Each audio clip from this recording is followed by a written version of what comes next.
for December 12th for our joint conference of the Zuckerberg San Francisco General Hospital and Trauma Center. And we'll ask Mr. Morwitz to call the roll. Sure, I'll start with you, Commissioner Chow. Present. And Commissioner Crean. Present. I will read the land acknowledgement.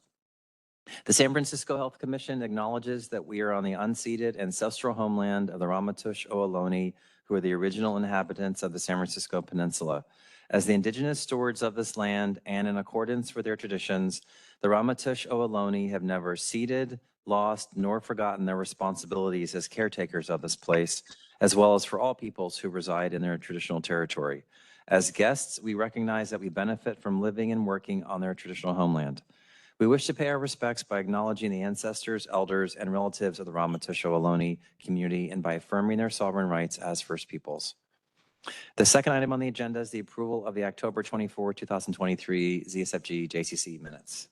Thank you. We're open for a motion for approval, and I noticed that the title actually still says agenda. I just saw that. So I will change the final document. Thank you. I did notice that as well. Yeah, so a motion for acceptance of the minutes. Move to accept. And I would second that. And I will see if no one in the room is here for the public. The person on the line, if you'd like to make comment on item 2, please press *3. I see no comments, so I will do a roll call vote. Commissioner Chow, how do you vote on this item? Yes. And Commissioner Green? Yes. Thank you so much. Let's move on to item 3, the Regulatory Affairs Report.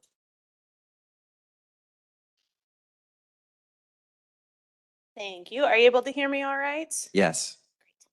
So I'm here to provide both the November and December regulatory reports, as we did not present last month. So for the November report, you can see our list of pending surveys. Again, we have no official notice of when the Joint Commission might be coming, but if we're gearing up and doing everything we can to prepare should they arrive any day, especially, January, February. We are also still in the window for our CDPH General Acute Care Hospital Licensing Survey. And you can see there that the Commission on Cancer Survey, which is triennial, has been scheduled for March 28th, 2024. And that is an in-person, that will be an in-person survey. The other survey that we've added that's on the December report is that we've officially been given our window for the Joint Commission Lab Survey, and that will open on March 25th and run through June 25th, and we are hopeful they will come during that survey window. They sometimes, for that survey specifically, have a habit of not quite making it to us within the window. So we've attempted to give them as much latitude as possible so that they do come. In terms of the November report, the survey activity is that on October 30th, 31st, there was a combined CDPH FDA visit to the Avon Breast Center, and I am very happy to report that they did not have a single finding. The surveyor was very complimentary of them and all of the preparation that they had gone through. And there was, to jump to December, we also had 2 visits in November. So on 11/8 and 11/9, we had our baby-friendly survey in the Family Birth Center. We do have to wait, I think it's 7 to 10 weeks from the date of that survey to get the results of it. So the surveyor was complimentary and actually was able to exit prior to their anticipated departure because they had everything they needed, but we don't have the official report yet. And then secondly, there was a follow-up EMSA visit related to the trauma survey that happened over the summer. So we officially don't have any findings from that. There were no major concerns, but we are waiting for that report. There were no plans of correction submitted on either report. And in terms, if you turn to page 2, in the month of October, we had no reported events. That is something on the one hand, I would like to celebrate, but I will say that then in the month of November, we did have 6. So it kind of, ebbs and flows. And a handful of those were privacy events that actually had occurred in October. So on the 3rd page of the December report, you can see the 6 listed items. So there were 3 privacy breaches, 1 from occupational health, 1 from inpatient social work, and then the last from the Department of Education and Training. There was 1 hospital-acquired pressure injury. There was one sexual assault allegation that was unsubstantiated, but was reported based on the Title 22 reporting requirements. And lastly, there was a COVID outbreak that has been well contained on Unit 4A. And then lastly, from a monitoring standpoint, we were able to close out between these two reports almost all of the monitoring from the 4A SNFs related surveys that we had over the summer. So the first was June 5th through the 8th, we had the CMS recertification survey, and the remaining items were all completed at 100%. So they were auditing food trays to make sure they were checked by a nurse prior to being delivered to the resident. And so they completed their 3 months of monitoring of that, at which they were at 100%. And so while our official monitoring has been completed by me doing this report, they've actually implemented that as an ongoing process measure to make sure that they're continuing to follow this. The second set was an ongoing weekly audit tool that they have. So 100% of that audit for the required 3-month period was completed, and that included metrics such as auditing that the medication cassettes were locked, that all of the lab tubes were not expired, that the PPE, the personal protective equipment, what carts were stored away from the soiled linen, and that staff and resident food was not commingled in the refrigerator and freezer. So they have been monitoring those items for 3 months, and I'm happy to report we are now complete. And then lastly, the 4A nourishment room ice machine, monitoring and cleaning what the preventative maintenance was done. And I will actually say, in terms of ongoing process improvement, one thing that I'm happy to share is that the facilities team actually reached out to the vendor that does this, because we were already having to clean them more often than the instructions for use from the manufacturer were. And they did some kind of root cause digging and were able to identify that the actual source wasn't the ice machine, but that there was sort of some ongoing at the connector to the wall for the water source. That was actually where some of the bacteria was growing. So they were cleaning the machine, but not getting to the root of it. So they were able to address that. So we're cautiously optimistic, while they will continue, I think, in general, to do their ongoing monitoring and tests, that we've addressed the reason that they were struggling initially to have that as an issue. The second piece was that, again, as a follow-up to that survey, CMS came out to validate how CDPH had done the survey. So that was in 7/27. And they found that pneumonia vaccine was not offered to one resident. And so they have been monitoring 100% of every patient that comes through. And they have identified no issues, and they have been offering that as required to every resident. So that monitoring is complete as well. And finally, the last follow-up to that original survey was on 6/12, the 4A CDPH Fire Life Safety Survey occurred. We had 2 remaining items related to a fire door being blocked, being closed by a linen hamper, and then also that the fire alarm system was displaying trouble signals. And so the corridor doors were monitored for a period of 3 months, and they were at 100% compliance, that they were not ever being blocked.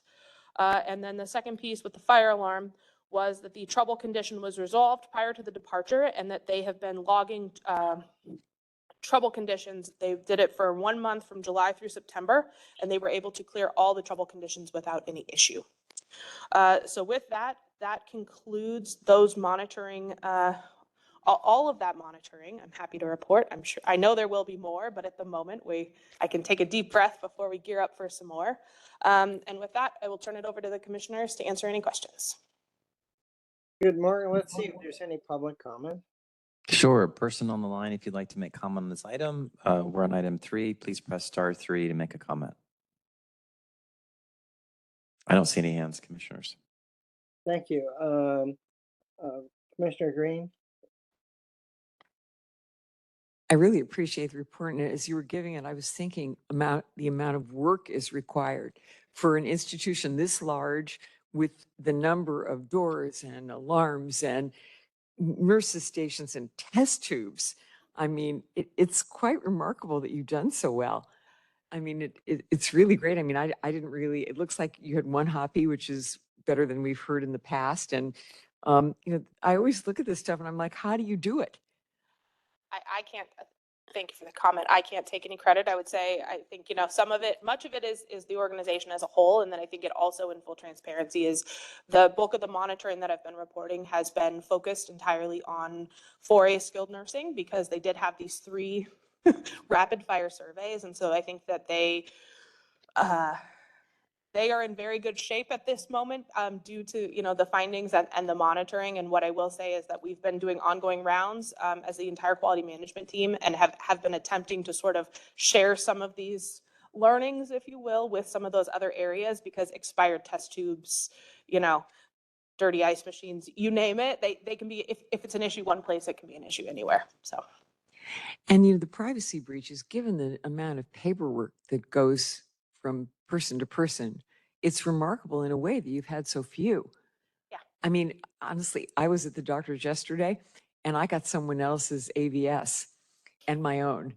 So I'm like, yesterday I was part of an office privacy breach. I was because I just read this and I was thinking about, wow, this is pretty good that you have so few. I mean, it's never going to be perfect, but the outcomes you've had in terms of everything that gets given to patients and all of the different nurses stations and outpatient clinics and everything. I just think it's remarkable. So, this is such a small report for such a big institution. So I didn't have any questions. Thank you for that. And thank you. You actually answered, and Commissioner Green actually evaluated the privacy breach issue, which I realize with the thousands of people we have. I'm wondering, is there sort of a number of privacy breaches that, of course, 0 is what is tolerable, but that in your experience, an institution may be able to have without it becoming a major issue? Great question. What I would say is, I think first, in terms of the December report, you can see there that we have our 2021, 2022, 2023 data. So in 2021 and 2022, we had 18 privacy breaches each year, and up through November, we'd had 10. So I can knock on wood that we don't have 8 this month, and that we can say that we are on a downhill trajectory, which certainly is a positive. I think from an official response perspective, I would probably defer to the Office of Compliance and Privacy, OCPA, just that, again, this is their specialty, and our primary focus with privacy breaches is communicating with the state. But what I will also say is that, we technically, from a privacy breach fine perspective, each privacy breach can be fined up to $250,000. And there is kind of a, the first fine is an amount. The second fine, there is a proportional increase. And then from the third privacy breach on, which would be the state's qualifications, they are maxing you out at that full, potentially up to $25,000 per occurrence, up to $250,000 per entire breach. So, I think the state certainly has given us indication based on that threshold that, 1 or 2, I think, is what they would prefer. But again, I think to Dr. Green's, Commissioner Green's commentary, that given the size of the organization and the amount of paper that is flowing through, I think the fact that we've demonstrated, knock on wood, significant improvement so far in 2023 would suggest that we're headed in the right direction. Very good. And I think our reports and this facility reports going through the year is very helpful, and really appreciate the 3-year look back, because I think that helps. Even your happy seem to be coming down also on this, as you show on the True North. So very good and very clear. So, and I think in the remodeling of all these reports over the last several years, they've certainly become much clearer. So thank you. Okay, thank you. Great. Before we move on, I just want to acknowledge that in the room, we're hearing gigantic, loud banging. There's lots of construction going on. I apologize. It sounds like we're both being attacked or a giant is walking down the hall. So I'm sorry for that. But let's move on to item 4. The fiscal year, thank you, fiscal year 2023 Environment of Care Annual Report. And commissioners, the presentation that we're going to show is the one that I emailed yesterday. It's a little longer. It contains more than security slides. Please give me a few seconds to pull it up.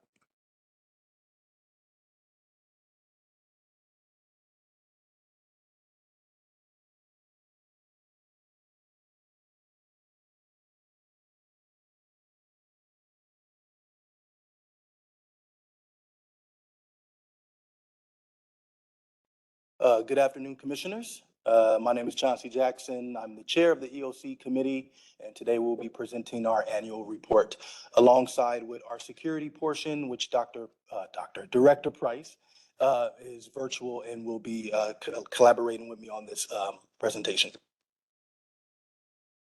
So the EOC is the 7 Joint Commission EOC chapters, which has emergency management, fire life safety, hazardous materials and waste, medical equipment, which is our biomed team, safety management, security management, and utilities management. The program was deemed effective for the fiscal year 22-23. There are many program managers which have changed for this year, but Lan Wilder, who is our Director of Emergency Management, at the time, David Woodland, who was our Director of Facility Services. Our hazardous materials and waste management, safety management team is Jewel Ko and Pu Yang. Our medical equipment biomed team is led by Elkin Laura. And our security team is led by Director Basil Price. And our utility systems also led by the Director of Facilities, David Woodland. So what does the EOC committee do? We identify risk and implement systems that support safe environments. We ensure that hospital staff are trained to identify, report, and act on environmental risk and hazards. We set and prioritize the hospital's EOC goals and performance standards, and we also assess whether EOC goals are being met, and we work to ensure the hospital is compliant with all EOC-related requirements of regulatory bodies. Also, the EOC committee meets 2 times a month for extensive rounds. Next slide. These rounds are joined by many disciplines, as you see, whether it's nursing, infection control. We were speaking about privacy. Privacy comes with us twice a month as well to identify any potential vulnerabilities, and they do real-time training and coaching on site. Also, our linen team, our EVS team. So it is a large team that has grew larger by word of mouth, and sometimes we've even had 30 members on all units doing rounds. Also, next slide. So we're going to go and talk about the emergency management and the highlights and findings by this chapter led by Lan Wilder. The program objectives were met, and the program was found to be effective. She had many exercises that she planned for our hospital. She is a department of 1. There were the Great California Shakeout. There were 5 scheduled computer system downtime events. There was the Pride celebration, many lockdown drills. And then when it came to actual emergencies, there were 3 extreme weather events, 1 brief commercial power failure, and then as well as just our ongoing COVID-19 response with multiple patient surges. And when talking about accomplishments, even though it will be on next year's report, our team did an amazing job, which will be talked about later in APEC planning. And so just really proud of the team of the work that they did coming together for that. The goals and opportunities for the following fiscal year is to continue providing training for HICS for supervisors and managers. As many staff are retiring and many staff are onboarding, we want to make sure that all of our staff, especially our leaders, are always HICS trained. We also continue to develop progressive drills and exercises for security emergency response, such as active shooter, and update the EM intranet site to provide easily accessible information for all ZSFG staff. Next slide. Fire life safety management, which is led by our facilities team. The program objectives were partially met. The effectiveness was found to be effective. Goals and opportunities for the year that we're in is managing false fire alarms for quality and safe care experience in Building 25. We also continue to implement fire alarm upgrades fueled by our 2016 bond. and then continuing to engage staff and contractors to implement projects funded by the same bond measure. Next slide. So then our hazardous materials and waste management program was partially met. For the first half of the year, we had an empty office, and now we have a full office of 4 people led by Jewel Ko and Pu Yang, and just really excited about the work they're doing. They worked with Stericycle to provide Department of Transportation, which is called DOT, and hazardous waste training staff handling hazardous waste and materials. So our EVS team of 200, they handle all the waste at the hospital.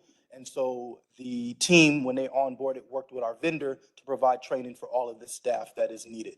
And so that was a vulnerability that was taken care of for this fiscal year.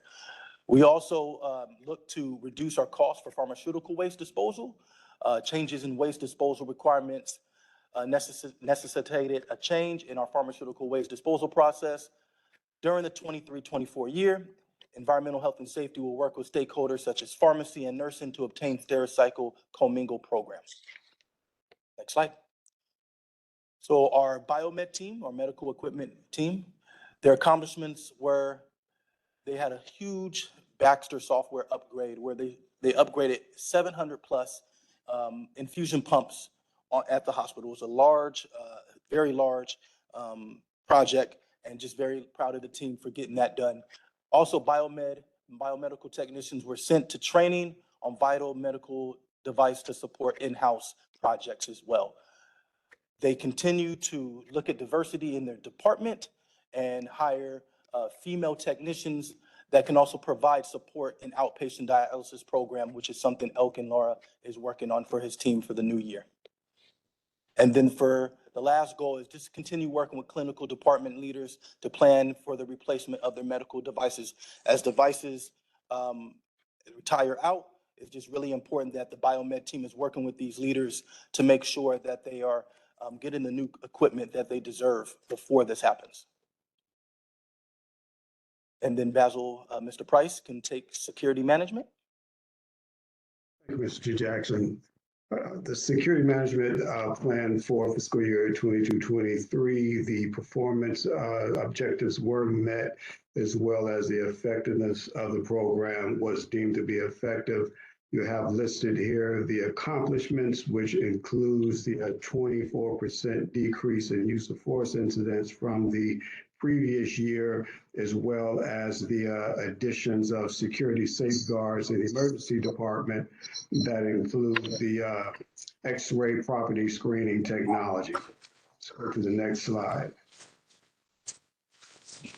2 of the 5 performance metrics for this fiscal year had exceeded the target. There was still opportunity for improvement in the area of customer satisfaction, which was at 75%. In this first quarter of this new fiscal year, they're actually now at 91%. And so we're, moving in the right direction with regards to that. Electronic security systems is also improvement in this particular area this fiscal year as well. Even with the addition of a new maintenance contract for our electronic security systems, which also includes funding for new software and hardware, we expect to exceed this target regarding the electronic security performance. The San Francisco Sheriff's Office in compliance with the MOU was short by 0.6 in the compliance target. And so we expect improvement, and I've seen improvement in this first quarter of this fiscal year. Let's go to the next slide. There were 23 threat management workplace violence investigations, which actually is an 11% decrease from the previous fiscal year. Over half of these investigations involve threats that occurred in the Building 5 main lobby. Let's go to the next slide.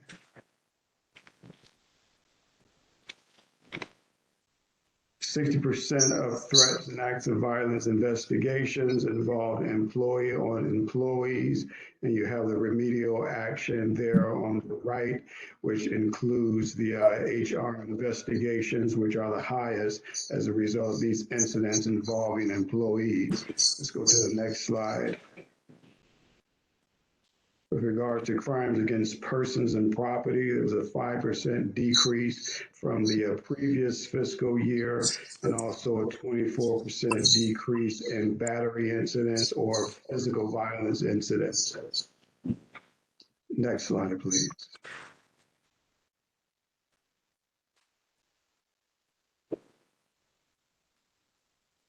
By type, patient on employee reports accounted for 63% of these crimes against persons. In addition to that, those occurred in the PES and in the emergency department.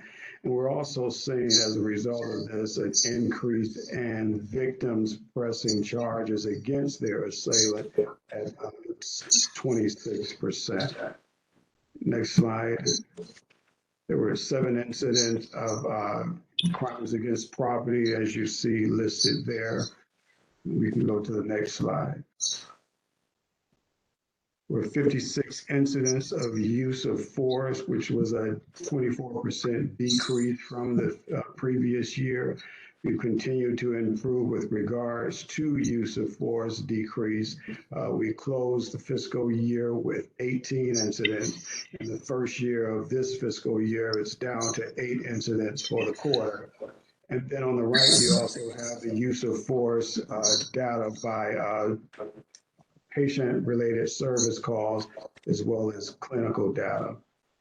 Let's go to the next slide, please.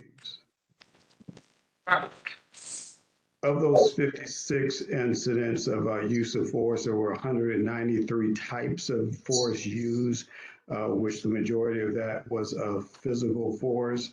And the primary driver for use of force with our sheriff's office, our deputies being called to assist with patient restraints, which was a result of 17 out of those 56 incidents. Next slide, please. Half of the use of force incidents occur in the emergency department. And when we look at just the high-risk departments, 71% of those were in the emergency department, with Black African Americans being subject to force in 46% of those particular incidents. Let's go to the next slide. There's actually a decrease in all race ethnicities being subject to use of force. However, the disparities still exist with Black African Americans being subject to force, and 41% of these, or 23 out of the 56 incidents, whereas the population of Black African Americans in the emergency department is 21%. Next slide, please.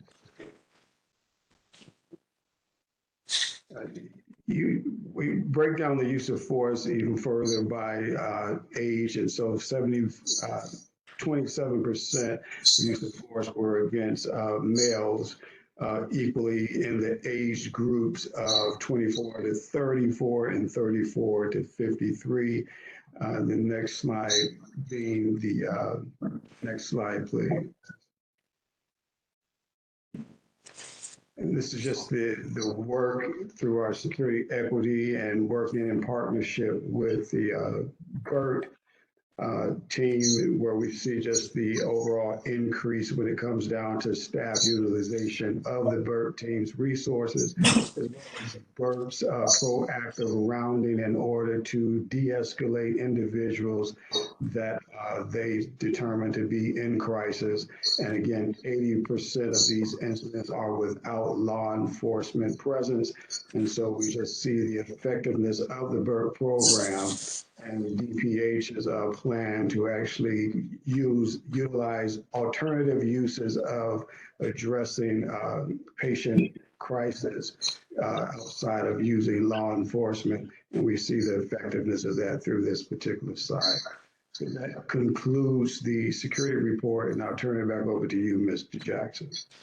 Thank you, Mr. Price, for that, and just amazing work that his team does, and also the Burt team, just really amazing work that they do for our hospital. Next up, we have a few more slides. Our utility systems management, which are things such as our elevators. The program objective was met, and it was found to be effective.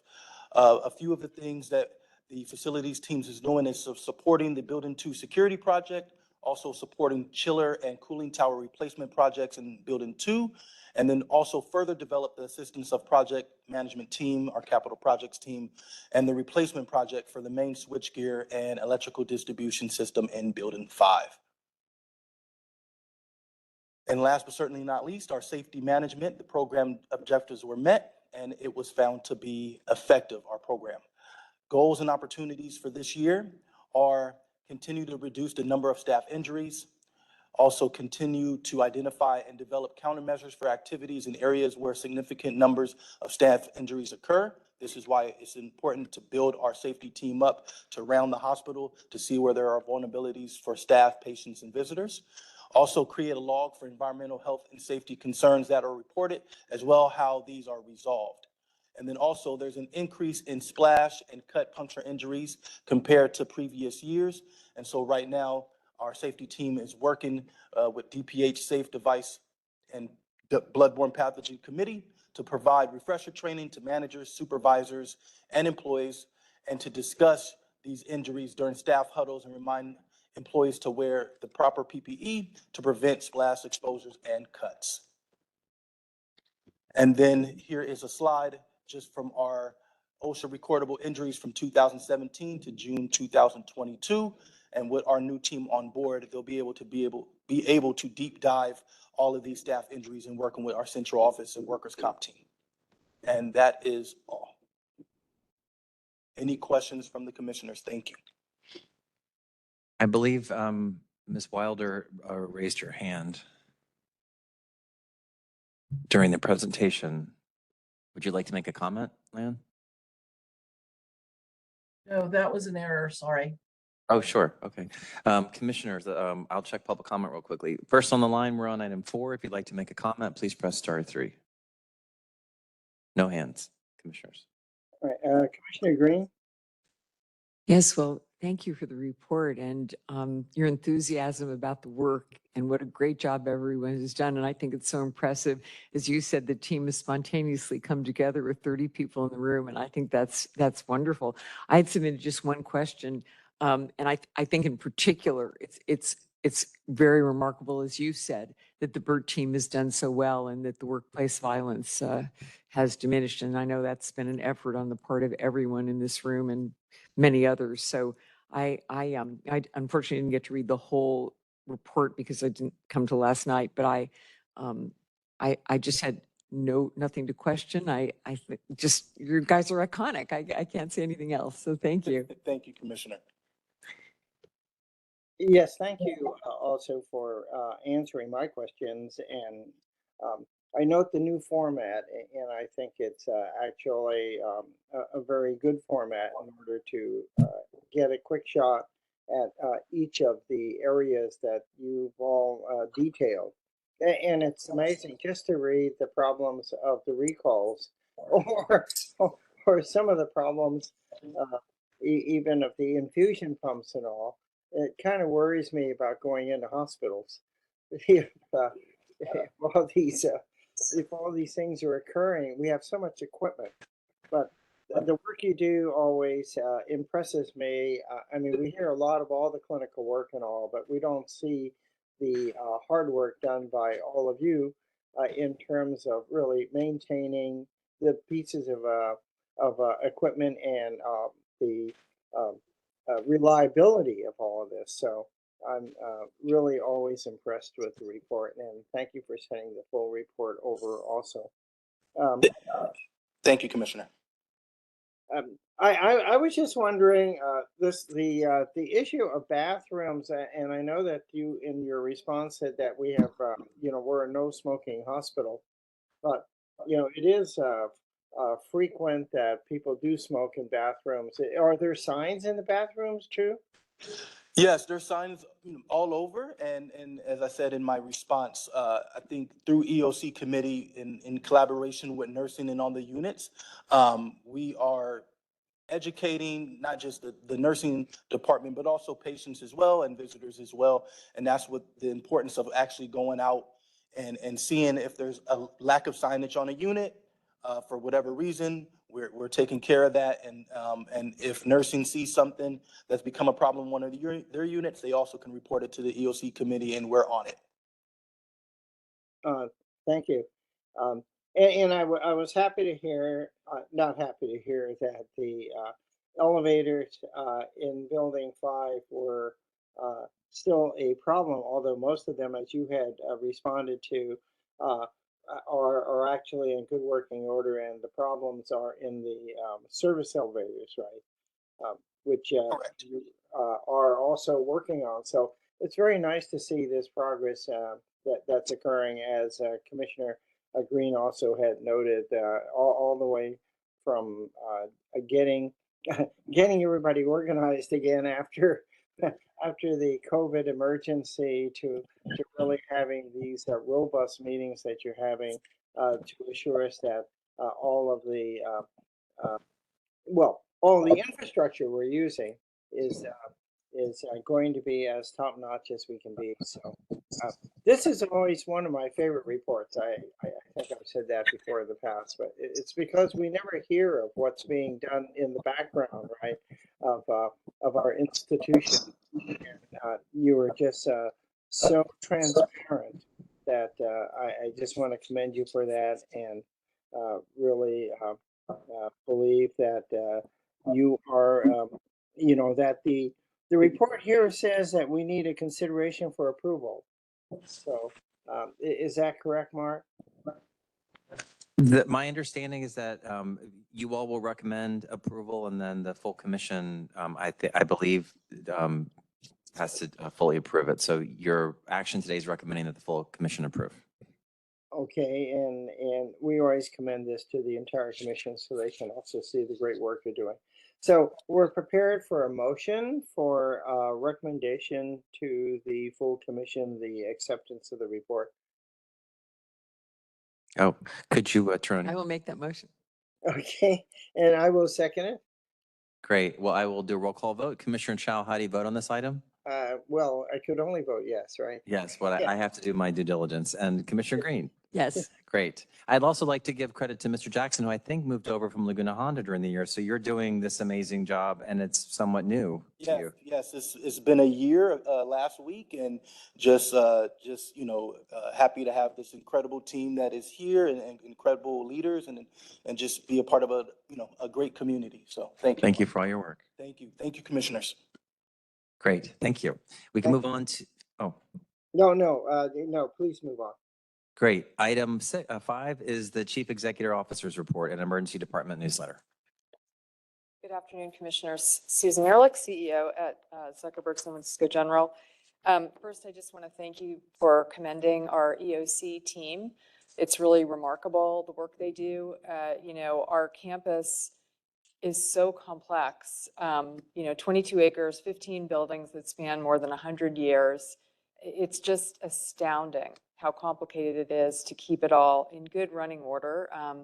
And so that it supports our staff and our patients with dignity, respect, and safety. So I appreciate you appreciating them, and they do just an amazing job. So you have my report in front of you. It's a long report. I wanted to highlight a couple of things, and then I'm happy to answer any questions about the narrative before I move to the data. So the first one is the Hicks activation for APEC. And our committee here was in full force during that time. I want to take the opportunity to thank profoundly Dr. Andy Tenner and the Pfeffer Group, who started working with us months before APEC and really understood what a big impact potentially APEC could have on the hospital, not just our hospital, but the group of hospitals in San Francisco and beyond. So they really helped us prepare exceptionally, including having drills among the hospitals, drills within our hospital, helping steward a number of the economies who came through with their people before APEC. And, we were really prepared. And thankfully, we only took care of 2 people who were at the APEC conference during that time. And being part of the preparation, I know there's a lot of things that could have happened and didn't, so I'm exceedingly grateful for that. So I feel that this was an event that we did quite well for in preparation, and just grateful that we didn't have to do more than we did. I want to move on to the people in this report because we're in a time of great transition. And 2 of our executive team leaders, I think you're aware, are leaving, and they are called out in the report. I'll start with Dr. Luke John Day, who has been our Chief Medical Officer since 2018. He is just an exceptional leader and has done a remarkable job during a really eventful bunch of years, including our go live with Epic, all of the work he did during the pandemic, not just to keep us prepared and ready, but really he led the preparation for the group of chief medical officers throughout the city. So that was outstanding work. He has done a great job developing his own team of associate medical directors and being a great steward for the medical work that happens throughout the campus. He is not going far away. He'll have a regional job with UCSF Health, and in that role, I know he will be very helpful to us. So I am grateful for that, and we'll miss him terribly. Our Chief Financial Officer, Jennifer Boffey, has been with us since 2017, and she has done nothing short of transform our financial operation at the hospital. Finances were something that people feared and didn't understand at all. And now we really have our leaders and our team engaged in running the hospital from a financial perspective. And so that has been tremendous. She too has grown a group of leaders under her. And so that is great news for our financial work going forward. She's also connected us really well with the rest of the DPH financial organization, which will be very important. She's really helped us to understand our finances, not just in the hospital, but outside. She's been pivotal in working during bargaining and working with our foundation during a time when there were a lot of changes there with the behest legislation. So I will miss Jennifer as well. Fortunately, we have recruitments active right now for both those positions, so I'm hoping that there won't be too much of a delay. I want to welcome a great new hire in our quality department, Dr. Chinwike Esuonu. He's our Director of Performance Improvement. More and more we are really focusing on data to drive improvement. We always have, and it's become more and more important. And Chinwike will be in the quality department helping us understand things like the CMS star rating and things that we've negotiated and tried to understand together. And then last but not least, I was very fortunate to be at City Hall on November 2nd when the mayor declared November 2nd, 2023 as Dr. Andre Campbell Day. Dr. Campbell has been a trauma surgeon with us for many years. He not only serves our hospital with expert trauma care as a surgeon, but he really serves our community. He is well known and loved by many in the community who know that he is there for them. So he has trained surgeons for many years as well, and has trained leaders and excellent surgeons for work throughout the world. So that was really fun and nice that the mayor was recognizing him. So I'll pause there and see what questions you have about any part of the narrative part of this report. Commissioner Green? Yes, well, I'm so sad to see the wonderful people that have done such a great job go on, hopefully to better challenges and interesting work. And I love the picture of Luke here because that's the way he presents himself. And, over the years, you've given these reports, they're so succinct, even the stupid questions I ask, and you always are so respectful, even though I'm thinking, what's he really thinking? But you are just so wonderful and do such a great job. And the enthusiasm you have, even when you're presenting challenges, is really infectious. So I know they're going to be very lucky to have you at UCSF Health, and I know you'll continue to be a wonderful mentor and leader and answer and responder to questions. And I guess with Jennifer, what you said, my gosh, it's so true. But I'm wondering, in this constrained budget year, who will make the choice of her replacement? And also, would you prefer someone who has worked within the system, who would therefore know, firsthand and be able to jump in with some of the budget challenges? Because after all, the general is the biggest piece of the budget for the whole health department. And I'm wondering what the thinking is in regard to, the qualifications might be different given the situation this year. Yeah, that's a great question. Jenny Louie, the DPH CFO, is the technical hiring manager. She and I are working very, very closely together to fill this job. The position is posted now. I do think it's more likely. We didn't really have anybody inside the department when we recruited for Jennifer's position. We actually used an external recruiter. We're having a different strategy this time because you're right, it's going to be a very, very tough budget year, and we need somebody who's going to be in there on the ground who can help us navigate these very challenging waters we're going in. But I feel good in both cases about the transition and how we'll manage over time. What is the timeline, especially for Jennifer Buffy's replacement? That position is posted now. And with all, I always get confused about civil service and all that. And how long it took us at Laguna to get some certain positions filled. So is there a goal date whereby the position would be filled?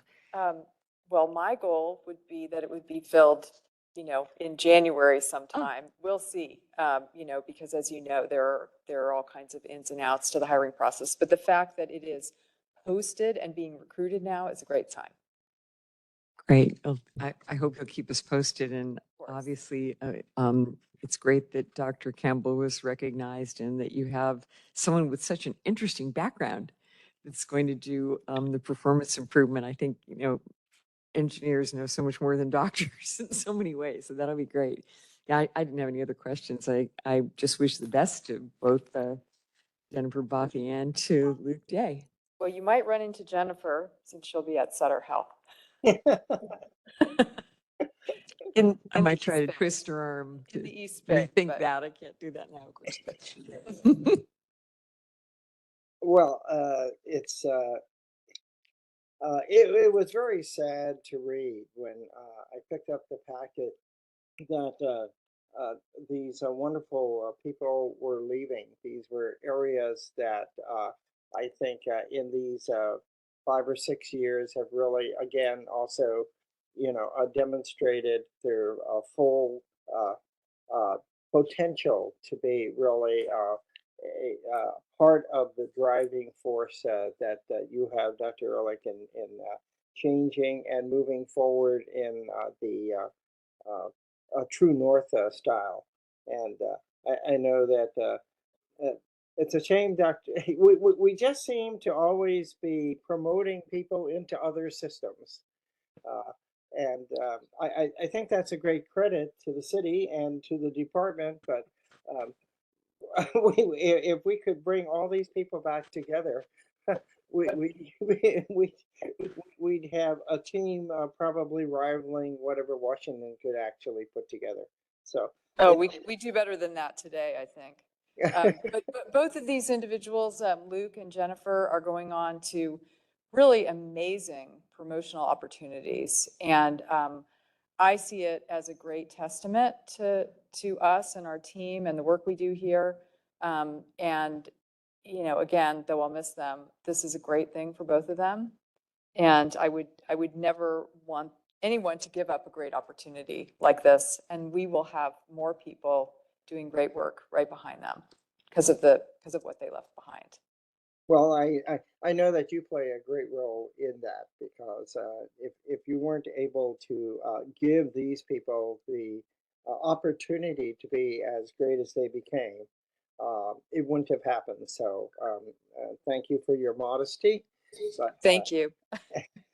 and certainly we wish both well, and we will certainly make note of the loss of our and our happiness that they are really going to go to superb positions like that. So not only did we lose our past president to UC, but we're having, I guess Dr. Day will be working again still with Dan in other lights, and I'm sure if he finds that he's got you there, we know that Dr. Day presents so well. Yeah, our congratulations on this wonderful new role that you're going to have at UCSFL. And if I have any problem with my care over there, I know who to tell. I'll talk to. Okay. I am curious about the background that Dr. Esionu has. Coming out of an engineering background, what has he? It sounds like he's obviously accomplished a lot in medicine. So, Dr. Ehrlich, how did you feel that this actually was going to help in performance improvement, since we, as a very insular and proud profession, often don't like others telling us what to do? Yeah, well, so thank you for asking that question. I think it's actually quite common for people in engineering to have Lean and Six Sigma backgrounds. And so that combination, along with his healthcare experience, is really just perfect for us. Because we are a lean organization, we really use those principles, as you know. We'll talk about them more later in this meeting, as we always do. So that combination of things is not unusual, I think, these days, and it's really a great find for us. So, And he's a lovely human being. oh, great. We'll look forward to actually having him maybe join us at one of these meetings, and Yes. as he demonstrates what he can do. I'm excited about that too. And I'm hoping that the recognition for Dr. Campbell is not that he's going to be leaving, but that. No, he kept saying over and over again, I'm not retiring, I'm not retiring. Okay. So no, he's not retiring. He's just a wonderful person. It's been so many years I've been associated with you all and with Dr. Campbell. So congratulations to him.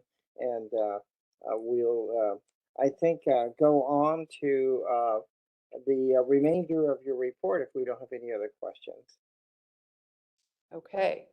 So as always, we start with the Oh, emergency department. I did want to recognize that the work you did with APEC, you're right, it's going to go unnoticed. Although our director has presented it at the Health Commission, but I'm glad that you mentioned it here because you and the other hospitals certainly all worked very hard, and we are very thankful that nothing happened where we, except for the loss of, I guess, one news organization's equipment, right? That could have given us even a more prominent negative image. So Yes. thank you for all of that work. Thank you. All right, I will go on to the numbers. You can see our emergency department volume slowly going up.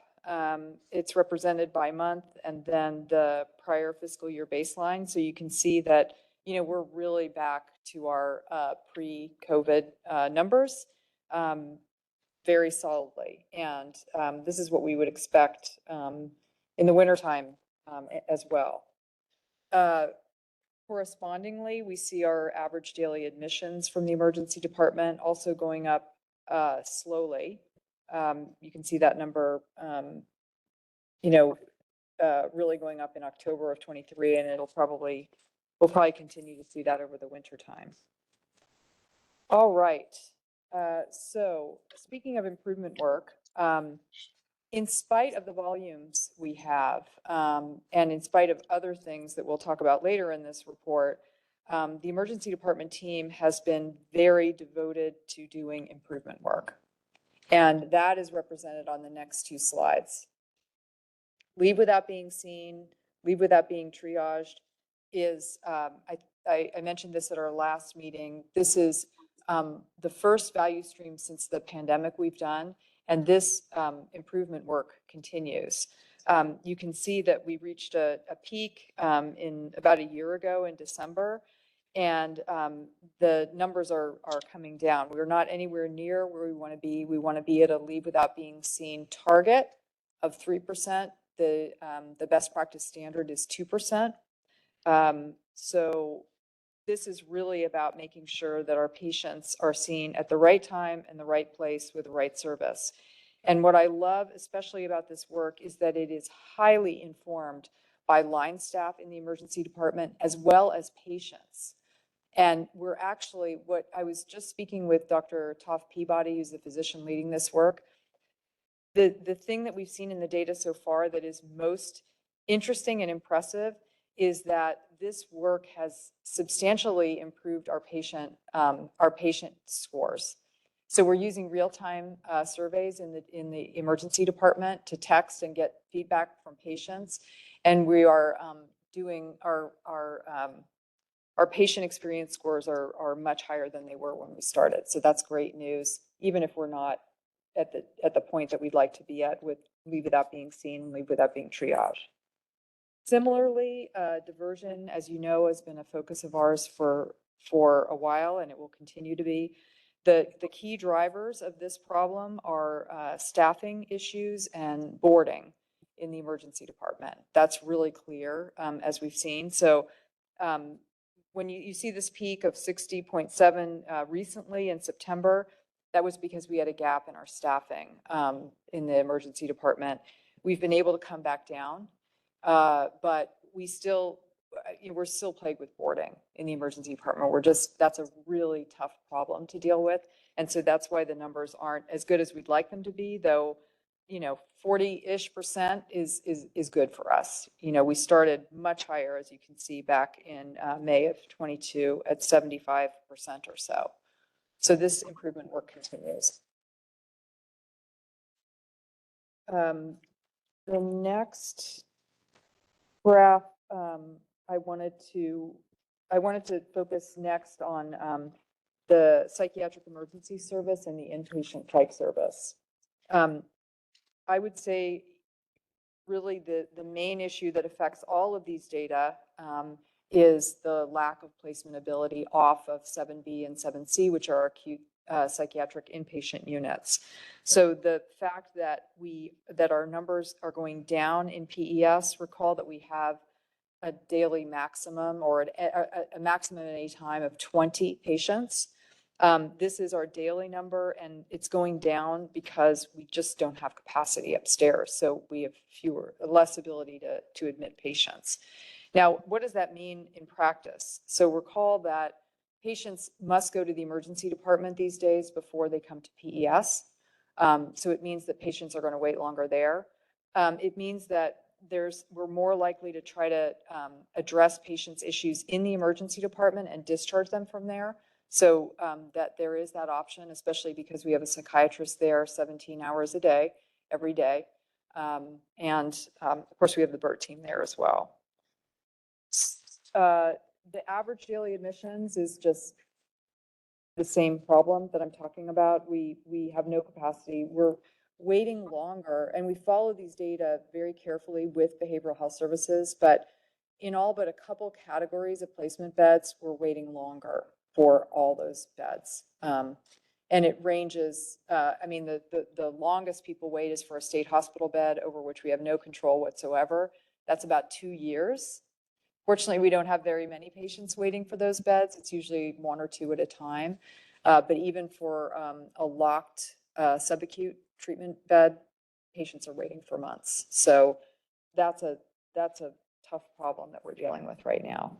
And as we talked about, SB 43 is possibly going to put more pressure on the situation. We don't know yet, but we're going to be keeping a careful eye on it and tracking it very carefully, so we can, work as best we can with our partners, especially BHS, to try to alleviate that.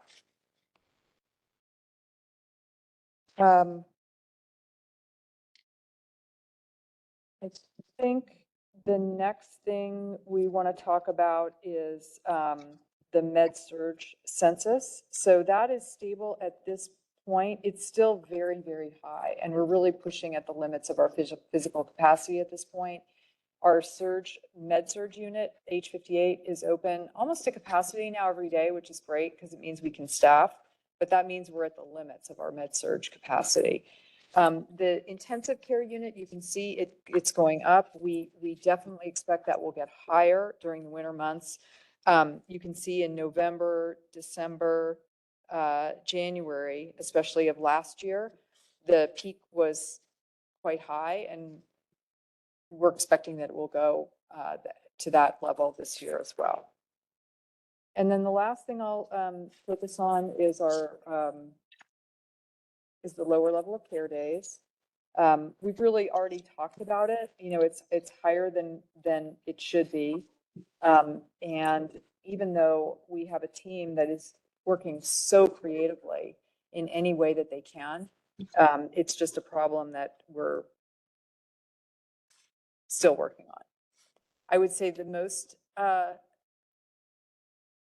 one of the things that we're working on is our relationship with the San Francisco Health Plan, because they control the CalAIM admissions to skilled nursing facilities they are paying for now.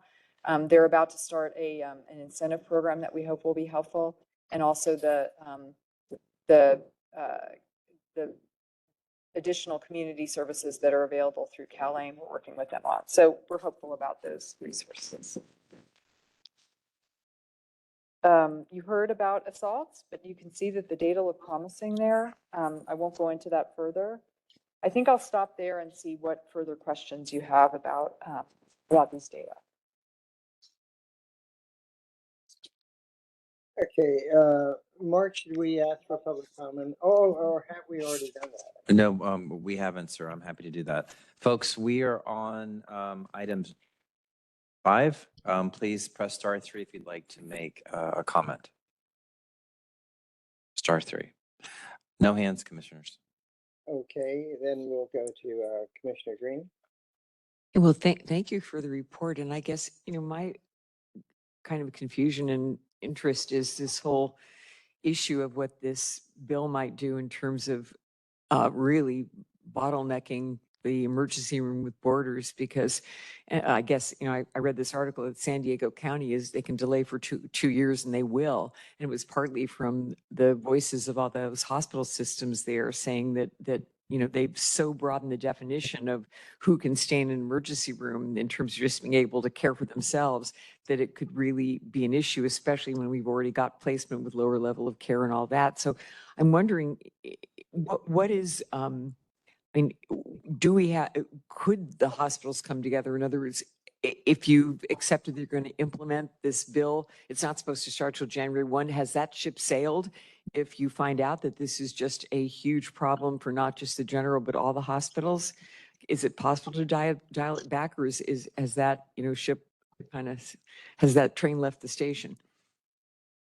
As far as we understand, San Francisco is the only county in the state that's moving ahead on January 1st. And, the hospitals are obviously, all the hospitals in our community are concerned about it. I think our ZSFG, our TACT, and this is what I advise the hospital council is to follow the data. Let's see what really happens. It's interesting. Dr. Leary is our representative on the SB 43 committee that the mayor convened through a local executive order. And so we're at the table talking about this.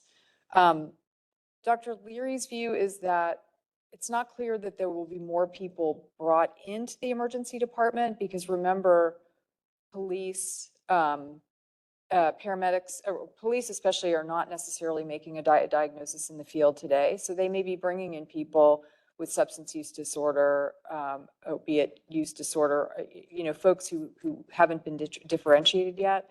The issue is going to be because many more people now are going to be able to be conserved because of the new definition, with alcohol use disorder being part of that definition. People may wait longer because they're waiting to be conserved, waiting for replacement. So that's the thing that I'm worried about. And but all we can do is manage it as best we can. We can, be really clear about what the data are showing, and then reflect that back to other leaders in the city, and work very, very closely with Dr. Cunnins. And is there any backing out if it just becomes, I don't know. oh gosh, and do you think you'll have data at the end of when do you think they'll be in? And I assume all the hospitals are coming together, trying to gather the same data. Yes, we can track it internally. It'll be a manual process of bringing it together with the hospitals, but I know that the hospital council is interested in doing that. Do you think by the end of Q2, Q1, when do you think we might have some meaningful data to help us understand? I hope we have it as it's happening. And then you mentioned the San Francisco Health Plan, and I'm interested to better understand what the steps are so that, it seems like there is an effort to create more resources. I wonder what the reopening of Laguna Honda, whether that really will have an impact, or whether this is such a huge problem that that's only going to go so far to help alleviate the lower level of care. And what's your sense of what we might expect in the next 6 months, given, there's a lot of focus on this, and yet we are where we are.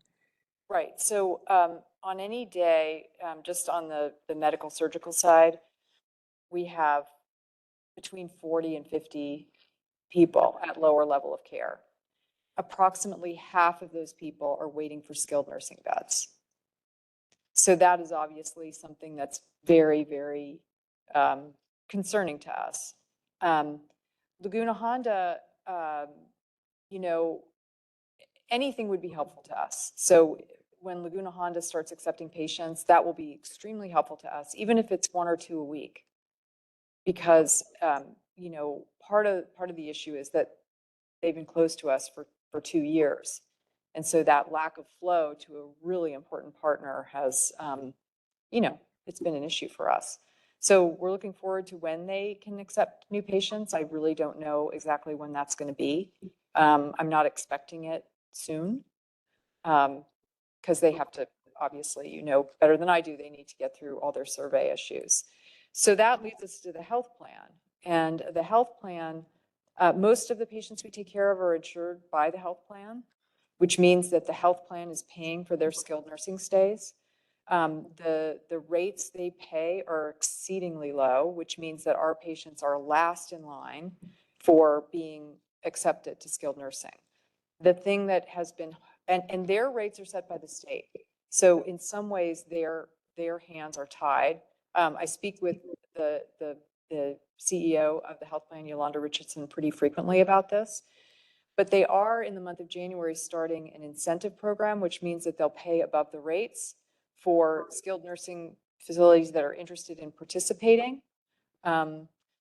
It remains to be seen how effective that will be. I don't yet know how many facilities will participate and how willing they'll be to take patients, even with the incentive program.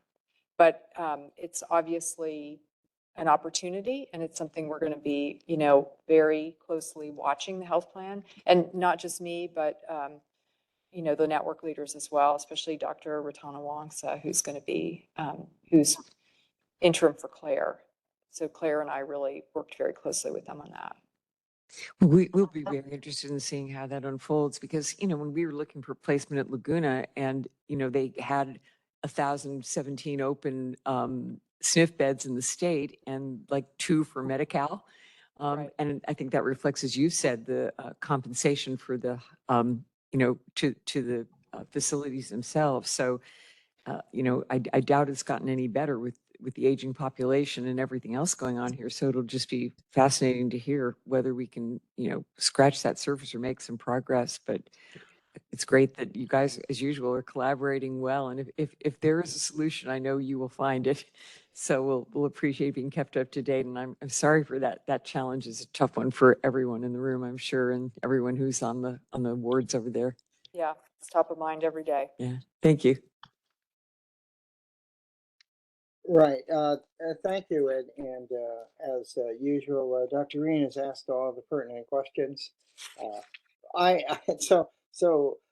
the SB 43, I think that we need to get your feel on that at each of our meetings to find out how that really is impacting. Seeing that San Diego article was really depressing. I'm sure it was meant to help, but if we don't have capacity to do it, it's not going to help. And it looks like we pass things without then making sure that there's adequate capacities. Like when the state closed mental health institutions and the local counties were unable to really manage it, and we've been going through this problem all these years. So there is just, I think, a need for us to be able to understand how it really does affect the hospital and all. So and just actually back to my one data question, which is that I'm not sure how we look at an acute psych unit census that then seems to be less than the total lower level of care census. Yeah, as usual, Dr. Chow, you ask the data questions that I don't have the answer to, but I'm glad that you asked it. I'm in the process of digging into what the answer is. I think it lies in some duplicated counts, but I want to get a really tight answer for you, and I'll relay that to Mr. Morowitz. Okay, and I think it'd be nice to really know how many people are actually at the unit that really is, being listed and financially reimbursed as acute versus what Right. looks like everybody under the lower level of care. So, Yeah, thank you for asking that question, and I'm sorry I don't have a definitive answer for you today. okay, thank you. I'll just keep asking it until we get it. I know you will. Well, it's just something we need to know. We basically need to know how many are really acute that are on the acute ward. Yes. Okay, so if we have no other questions from Dr. Green there, then let's move on to our next item. Okay, sure. We have, thank you, Dr. Ehrlich. Item 6 is, oh, you're back, you're staying. Back. Is the ZSFG True Yeah. North scorecard. Okay. Thankfully, on this item, you'll get to hear from me and mostly from my colleagues. So this is our regular quarterly report to you on our True North scorecard. And this scorecard is really important to us. We look at it very frequently back at ZSFG because it is telling us how we're doing in terms of meeting our True North goals. So we'll go through that in some detail. We'll have the leaders of the strategic initiatives, of each of the strategic initiatives, come up and talk to you about how things are going and what the countermeasures are to try to improve. Just to level set for us, we have our what we call our KPIs at the top of this scorecard, and they are measuring the strategic initiatives that we have for this time period. So that would be the last 12 to 18 months. And I want to say that we are nearing the end of this time period, and we've done a lot of work over the past few months to refresh this work to make sure that we're working on the things that are the most important strategic initiatives for us in this time. At the bottom, where it says True North outcome metrics, these are metrics that are not meant to be moved quickly. They're basically moved in the next 3 to 5 years. And so I will start us off with equity, which is a current period KPI. And then I will come back and talk a little bit about the True North outcome metrics, which we're also looking at very carefully and will likely change to some degree in the next quarter. So I'll start with the first metric, which is departments driving equity. And I want to say for this one, we made a conscious decision at the beginning of this strategic period that we were going to incorporate equity into every single one of our True North metrics. So you will see that. And at the same time, we wanted to keep a very close eye on our overall HIPS committee work, which is each of the departments in the hospital driving equity. So what is measured here is the percentage of departments who choose an equity driver in their quality plan.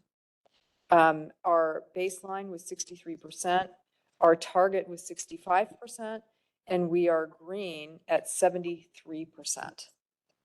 So we're doing well in this metric overall.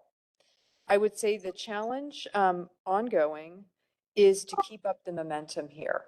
And we would actually like to increase our target in the next year because we would like to get as close to 100% as we can. And you can see that in October and July, we actually did hit 100% for those departments who presented to the PIPS committee in that month.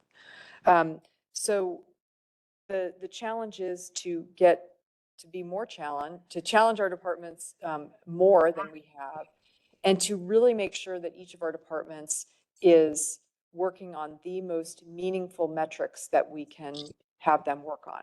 So that will be the work and the challenge for our PIPS committee going forward.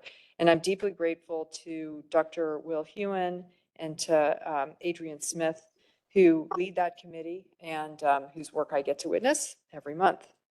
So with that, I'm going to turn it over to the next strategic initiative, which is achieving safe and equitable care. And I'm going to turn it over to Dr. Gabe Ortiz, who's one of the executive leaders for that.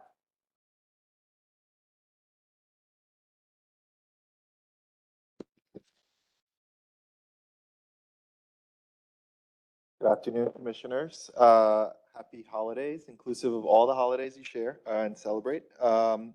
So I have the pleasure of presenting the strategic initiative, Achieving Safe and Equitable Patient Care. There are 5 KPIs embedded within this strategic initiative, and I'll go one by one in terms of a status update. The first is decreasing catheter-associated urinary tract infections. We've been measuring this by a standardized infection ratio as of July 2023. Our target is to get this down to 0.87, and year to date, we're at 1.14, so not quite at target, but we are below our calendar year 1.78 baseline, and so moving in the right direction. So I would say a big success here for this KPI is that we've had only 3 cases in the last 3 months, highlighting positive impact in the initiatives that we've been rolling out. A challenge, we're trying to build in mistake proofing, kind of being an academic medical center with lots of rotating staff, particularly provider staff. Kind of one strategy that works well is to embed the quality assurance into the workflow. So a challenge has been just the backlog that IT has in terms of building some of the mistake proofing into our EHR. And so in terms of next steps or ongoing countermeasures, we plan to build in an auto expiration into our catheter orders to trigger conversation between providers and nursing teams once catheters may be nearing the end of their indicated time period for use. And working on more standardized urine culture orders, which prompt nurses to collect specimens off of fresh tubing to decrease false positive rates. In addition to a slew of other work, including rounding and embedding and kind of publishing standard work for the care of our catheters. Our second KPI is decreasing central line associated bloodstream infections. This is also measured by a standardized infection ratio as of July 2023. Our target for this KPI is 1.11, and you'll see this KPI is on target with a year-to-date of 0.49. Huge success here. The last 6 months, we have not had any central line associated bloodstream infections.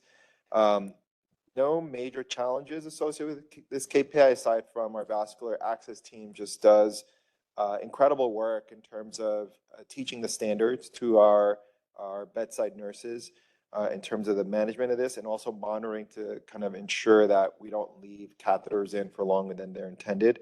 In terms of next steps and active countermeasures that are at work right now across our med-surg units, our nursing teams are working on creating cohesive standard work that they'll use to educate further our nursing teams in terms of the care of these catheters. Our third KPI in this strategy aim is decreasing colon surgical site infections, also measured by a standardized infection ratio. Our target is 0.81. Our year-to-date performance is 0.90, so just above our target, below our calendar year baseline of 0.96, so kind of below prior baseline, but not quite yet at target.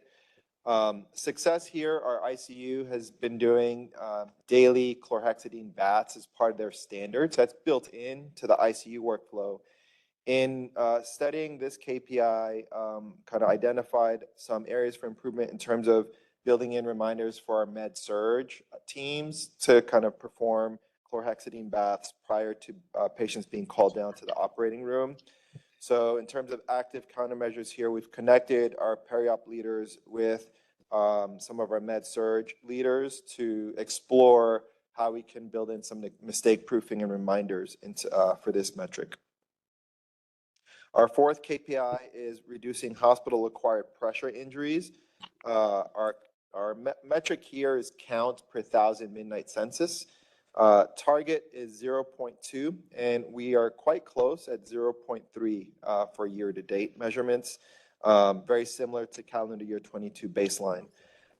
Success for this KPI, there have only been 2 cases in the last 3 months, which is a pretty big improvement compared to prior. So I think that the efforts and attention that we've turned to this KPI have been paying dividends, including skin rounds and standardizing the work that we do for skin care. Challenge is just kind of, as we develop standard work, educating all of our staff is a big challenge in terms of reaching both day and night teams and making sure that all staff are on the same page in terms of the standards that have been developed. And in terms of next steps for this KPI, our teams are working on generating audits of our standard work to see which of our kind of best practices may be lagging to ensure that all of our patients are receiving the best skin care while they're in the hospital.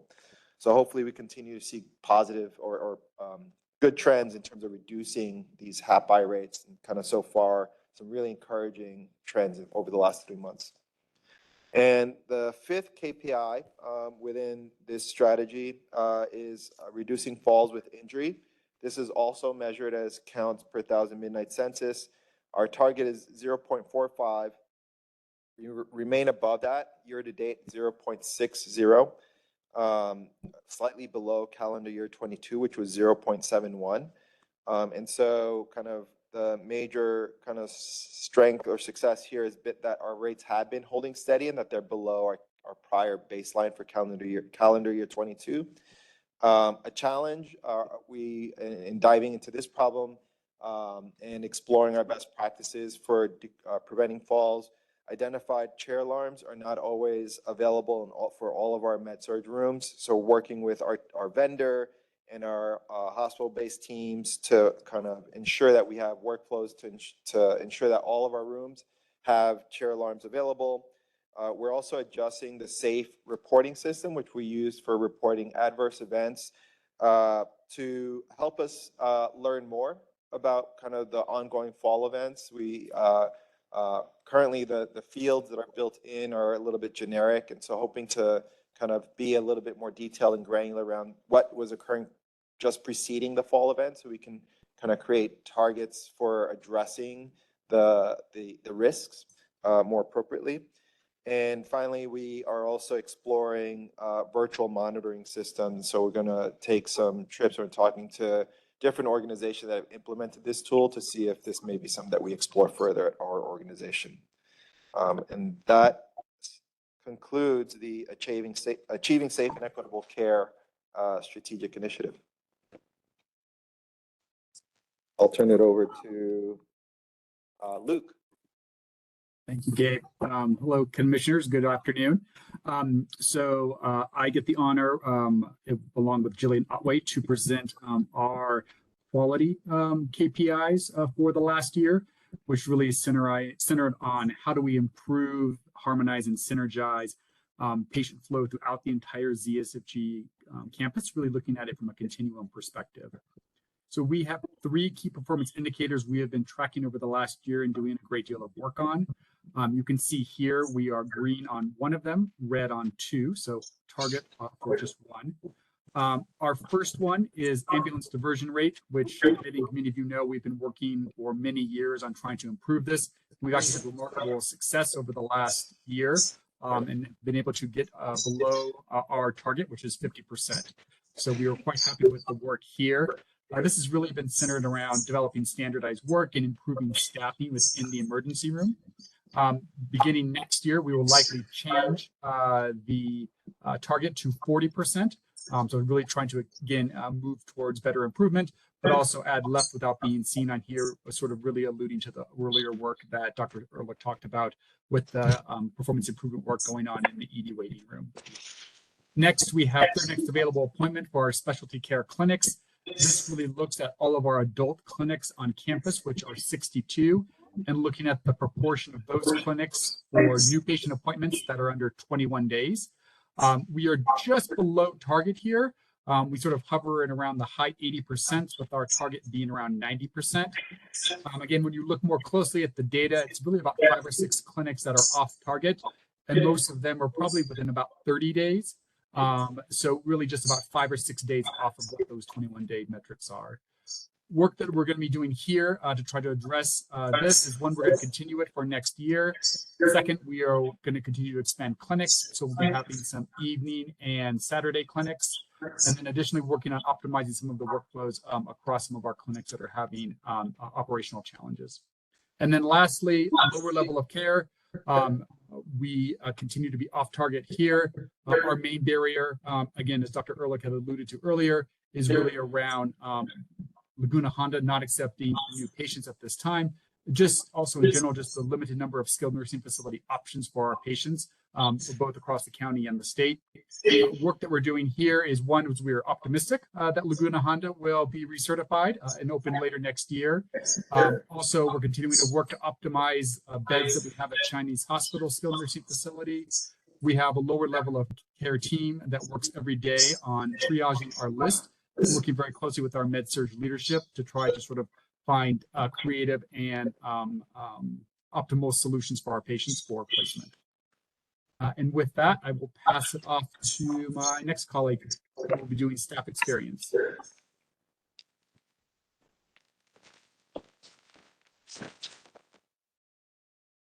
Hi, good afternoon, commissioners. My name is Andrea Turner, and I'm the Chief Operating Officer. And it's my pleasure to present on achieving safe and equitable staff experience with a focus on workplace safety. So the KPI here is physical assaults with injury, and we're looking at the number of physical assaults that do lead to injury. Our baseline is 3 per month for the following departments: ED, urgent care, med-surg, PES, and BHC, Behavioral Health Center. The target is for by 2024, April of 2024, is to have less than 2 physical assaults per month with injury. And that would result in a 35% decrease across those 5 departments.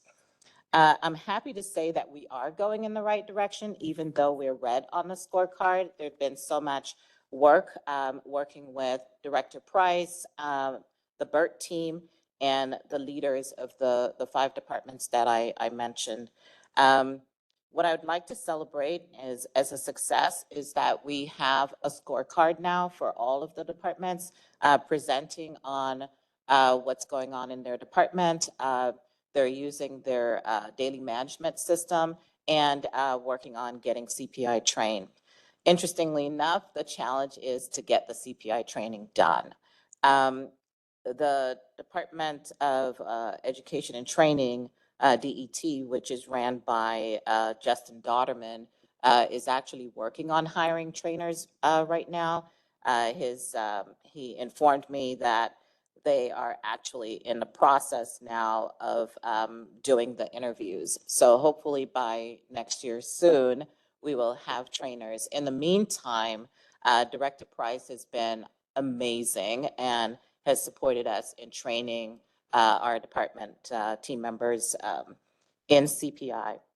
A Plan, Do, Study, Act countermeasure in the moment is actually working with the BERT team and asking them and having them actually train some of our team members in de-escalation techniques. And that's actually going very well. Thank you. And I'll turn it over to revenue cycle.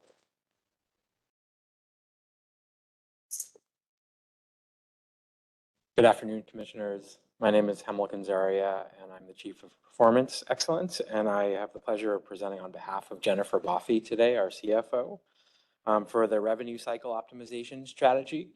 Our related KPI is to reduce hospital billing denials rates to a target of 17%, and we are off target currently with our year-to-date performance of 18.9%, though our current month-to-date today shows us at a target of 16.8%, so below target.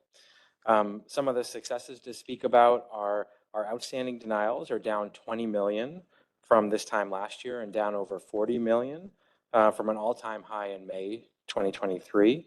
And that's due to the great engagement from Patient Financial Services, the Department of Care Coordination, many of our specialty care clinics. This work takes a tremendous team to come together.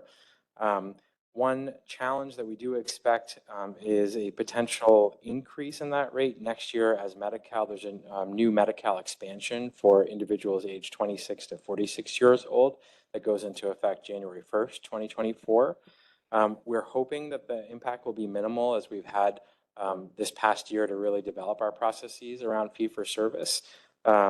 So we'll just be keeping a close watch on that.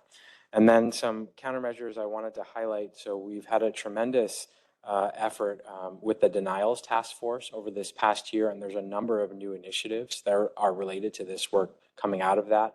Some examples of that include looking at every single patient admission through the ED specifically to identify those who are lower level of care and create systems to ideally find an alternative to hospital admission for those individuals. They include looking at patients who are out of network and creating standard work and processes, including mistake proofing and EPIC, to identify those patients ahead of time and to work with the home health systems to repatriate those patients. And they also include looking at best practices for certain patients requiring surgery because of our patients' vulnerabilities. Sometimes we will support patients in the hospital for things like total hip and total knee replacements. And so we're looking into those in terms of best practices to ensure that we reduce our denials rate. And so with that, I'll turn the session back over to Dr. Ehrlich for the True North outcomes. Thank you. Okay, as promised, I'm back to talk about the True North outcome metrics. And just to remind us, these are the outcomes that as closely as possible represent our True North and are really meant to move over a 3 to 5 year period. And I want to call out three different things about these metrics. First is the CMS star rating. We met our goal. We are green. We are a 2-star hospital and not a 1-star hospital. That is very exciting for us and represents a lot of studied work over a long period of time. This, in a lot of ways, is really, it represents the culmination of our quality work. And Chinwike is going to help us really understand what metrics we can work on over time that will help drive this star rating even more. So that's very exciting. Second, I want to go down to likelihood to recommend ZSFG as a workplace. So we've basically been waiting all year for metrics here. We have metrics now, and we are in the process of understanding what the countermeasures are to really make sure that we are a desired workplace. So this relates to the next iteration of the scorecard that you'll see, which will have a new strategic initiative related to staff experience, because we recognize, especially now in this day and age in healthcare, we must have an engaged workforce in order to have not just joyful people working, but also patients who are excited about coming to get care at the hospital. So you can look forward to that. The third thing that I want to mention is that the likelihood to recommend hospital to friends and family and likelihood to recommend provider's office has really suffered from a paucity of responses because of the way we were required to get information from patients, which was by mail. So that is changing in the upcoming year, and so we expect to get better data for the hospital metric. And for the provider's office, we're actually going to be expanding this to represent more than just assessment of the provider a patient sees, but more of our services in the hospital. So the upcoming year, we're going to have better data that will allow us to assess the KPIs above, and I'm very excited about that. Just a word about the general fund spend. So this is, these numbers are a little confusing. And it starts with the fact that our general fund contribution to ZSFG can really change pretty dramatically from year to year, because the general fund essentially is the amount that is required to balance between costs and revenues. And for example, during COVID, we needed very little general fund money because of all the federal support that was available to us. But more typically, it's closer to $200 million, which is about 20% of our budget. $78 million, which is the current year 2022 baseline, that was the amount that was required to close the budget last year. 174 million, which is on the other side, was the amount that was budgeted to close, or that the amount was budgeted for general fund. And each quarter is the new estimate of what we think it will take to close the gap between revenues and costs. So it's a tricky number to follow. Right now, we believe that it will take 111 million, which is less than the 174, and that's why we're in green. So just to explain how those numbers work. That is our scorecard for the quarter. I am exceptionally proud of the work we're doing. The way I think of red is an opportunity, and I know that we have a lot of red on our scorecard because we set very ambitious goals for ourselves.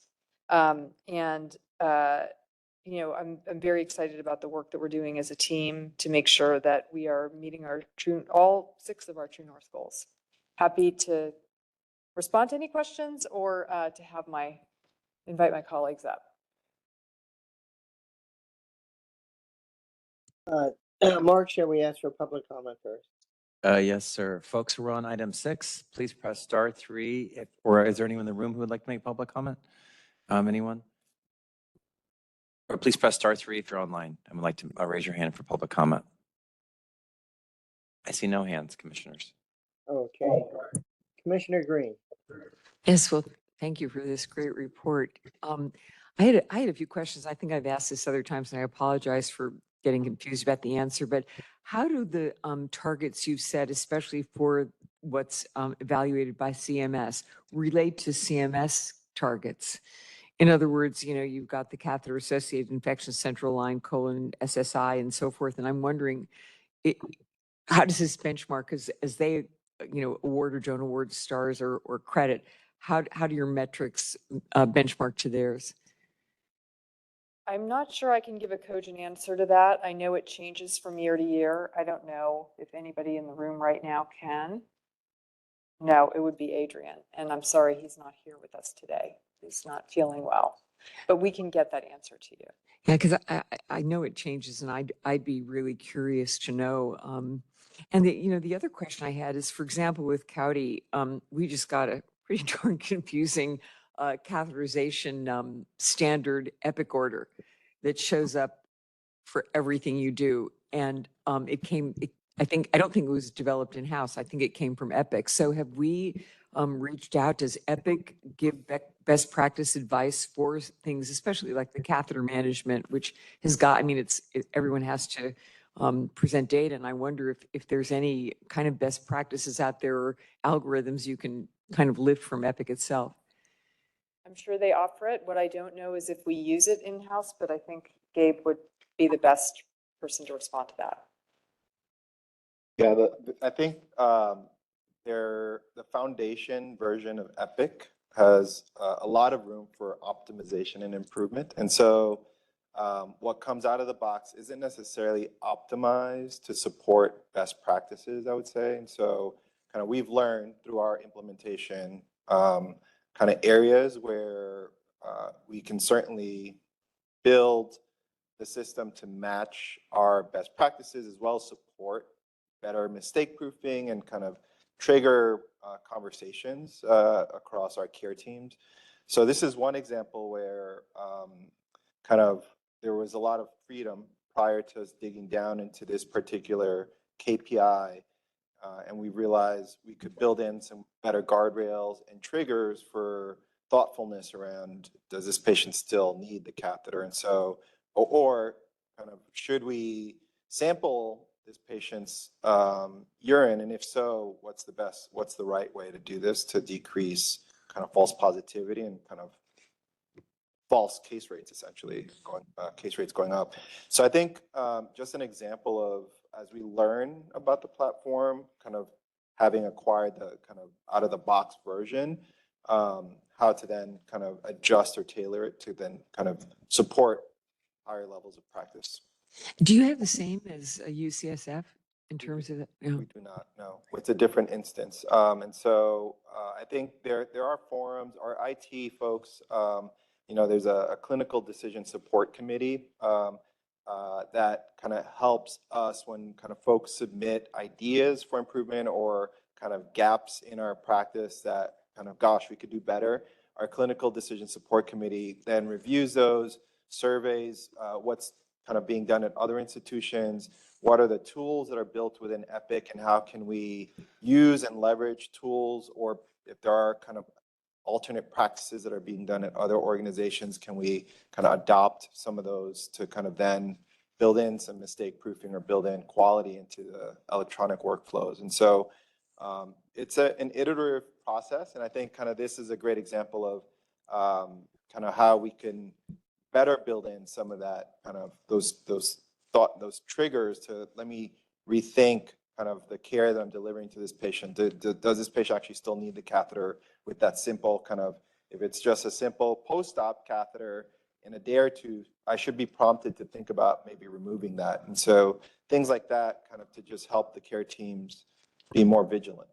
Well, thank you. When you mentioned Epic, I started thinking about that. And if there's another institution with great numbers and you can, kind of get their data, their order set and their algorithm from wherever it might be, it would be maybe helpful and save you guys some work. But yeah, because I know we did well. And then, I remember last year we were focused on the neurosurgeon in particular, and they started to have better results. And then, you're close to obviously goal anyway, but that one sounded like it was so amenable to, kind of finding someone else's order set and using it. Then, the other question I had, and this was more along the uh, uh, rating of the hospital and the uh, likelihood of recommending people to work. Is there a difference in the way some of these surveys come out, depending on whether it's a labor negotiating year or not? That's my question. Yes. Yeah. So the last, I think the different organizations approach surveying differently. Typically, it's every 1 to 2 years. I think Preskany, for example, said every 2 years because that gives you time to implement changes before the next survey comes out. The health department has been on a slower trajectory. So I think we did 2019, and then the most recent one was this, this past March. And COVID interrupted plans. But I think the aspiration is to get to an every 1 to 2 year cycle. And so in the past, if it's been a particularly difficult year in terms of labor negotiations and contracts, do we know in the past whether there's been any shifting in the way? I don't think, I don't recall negotiations really being a consideration. It's really about, wanting to survey on a regular basis. But, most recently, of course, it was the pandemic that interrupted that.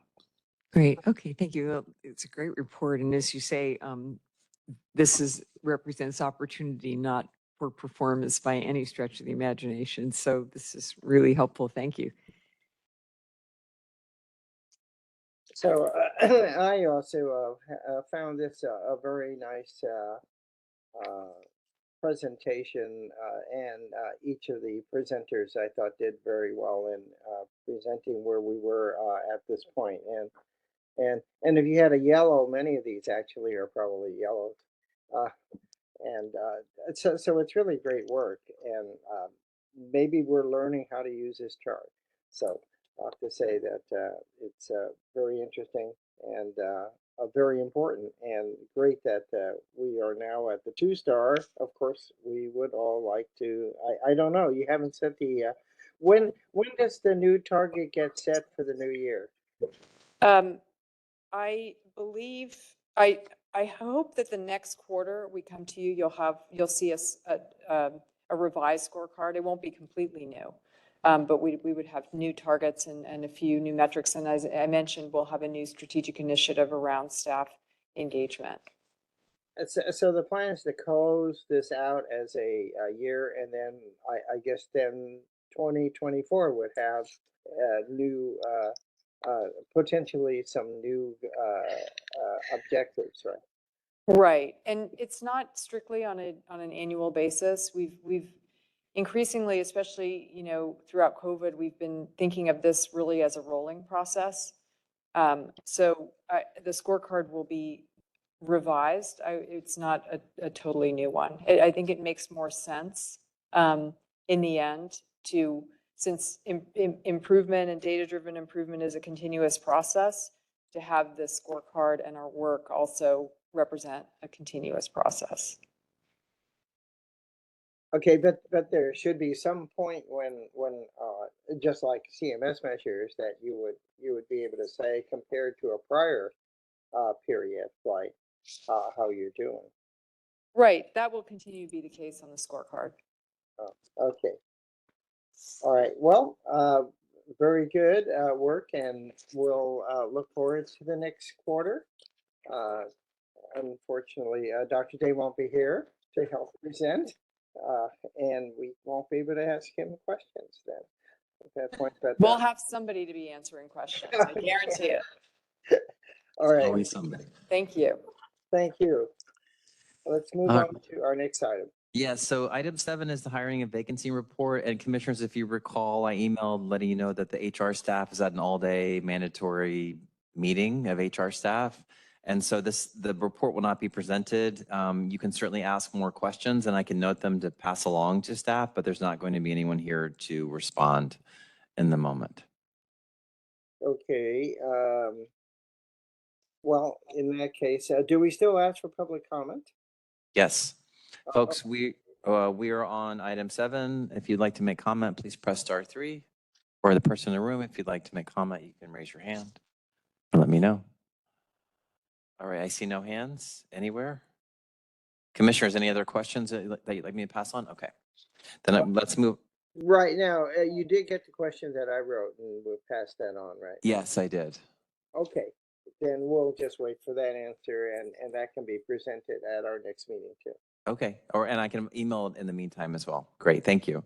Item 8 is the medical staff report.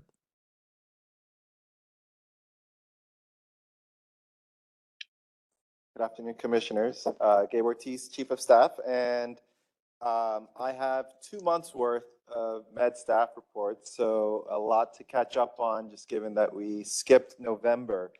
And so included here for your review is our OBGYN service report, our OMFS service report, our OBGYN and OMFS rules and regs updates, standardized procedures for your review, and kind of the last piece is the recommendation for the next ZSFG Chief of Pediatrics. And so I'll go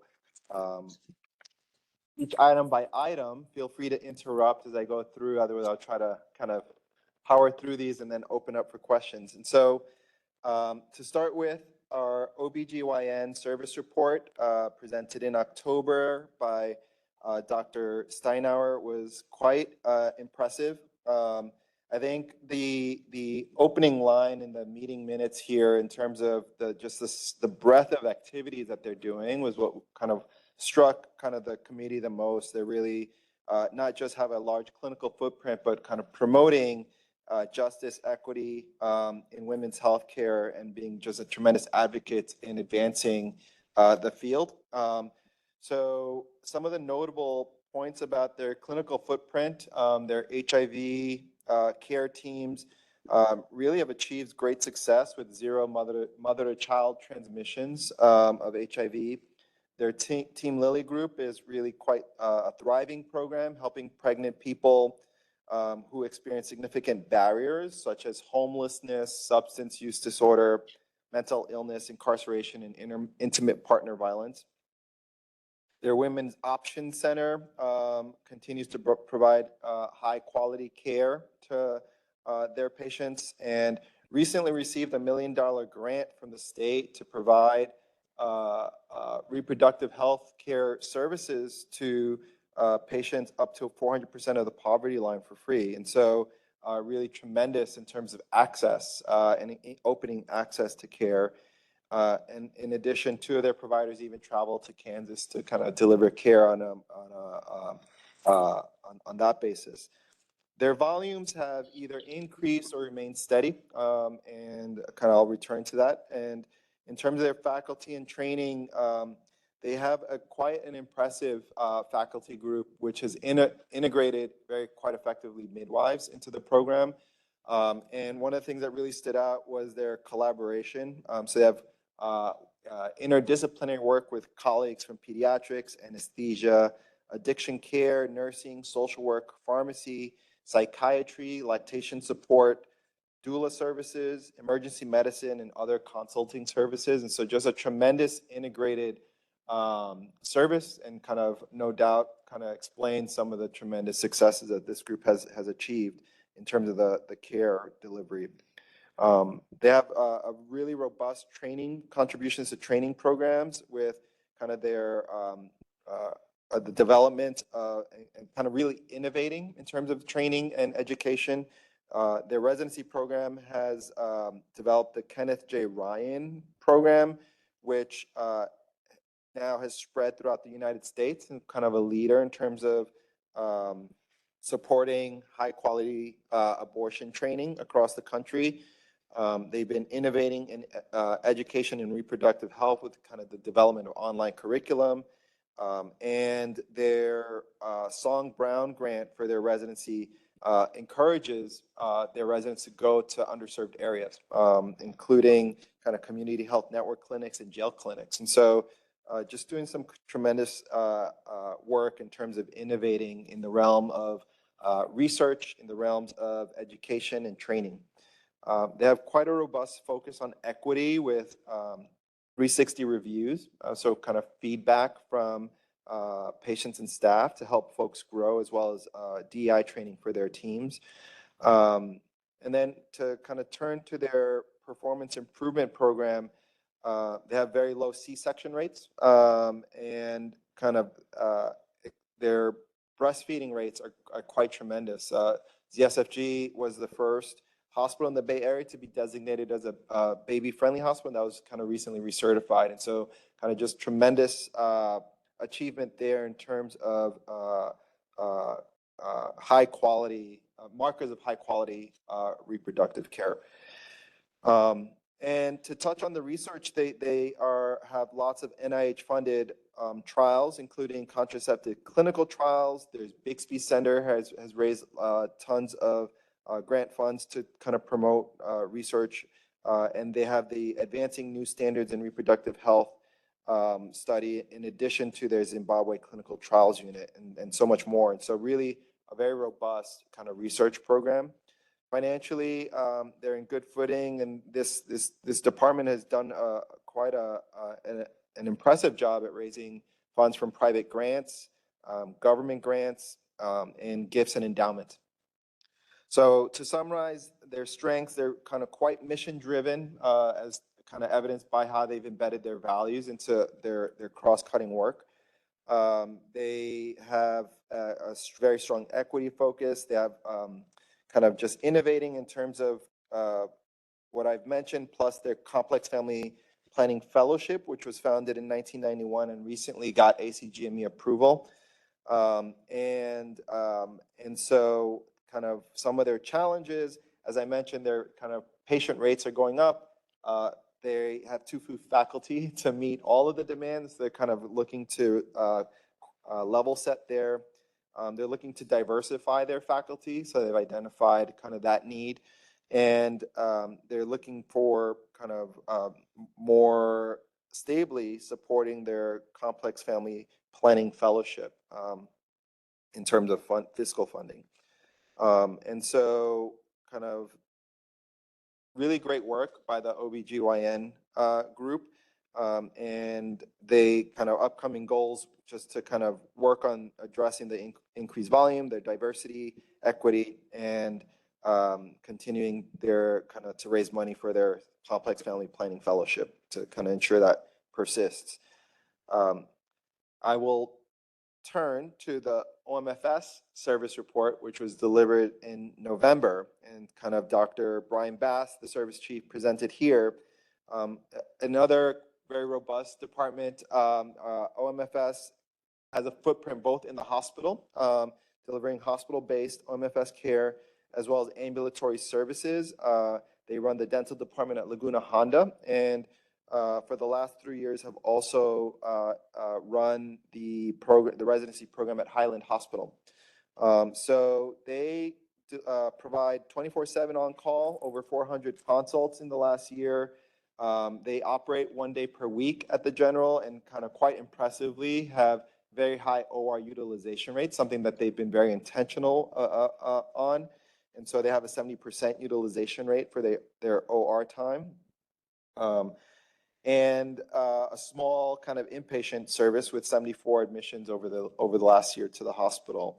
Their ambulatory service is one of their big highlights.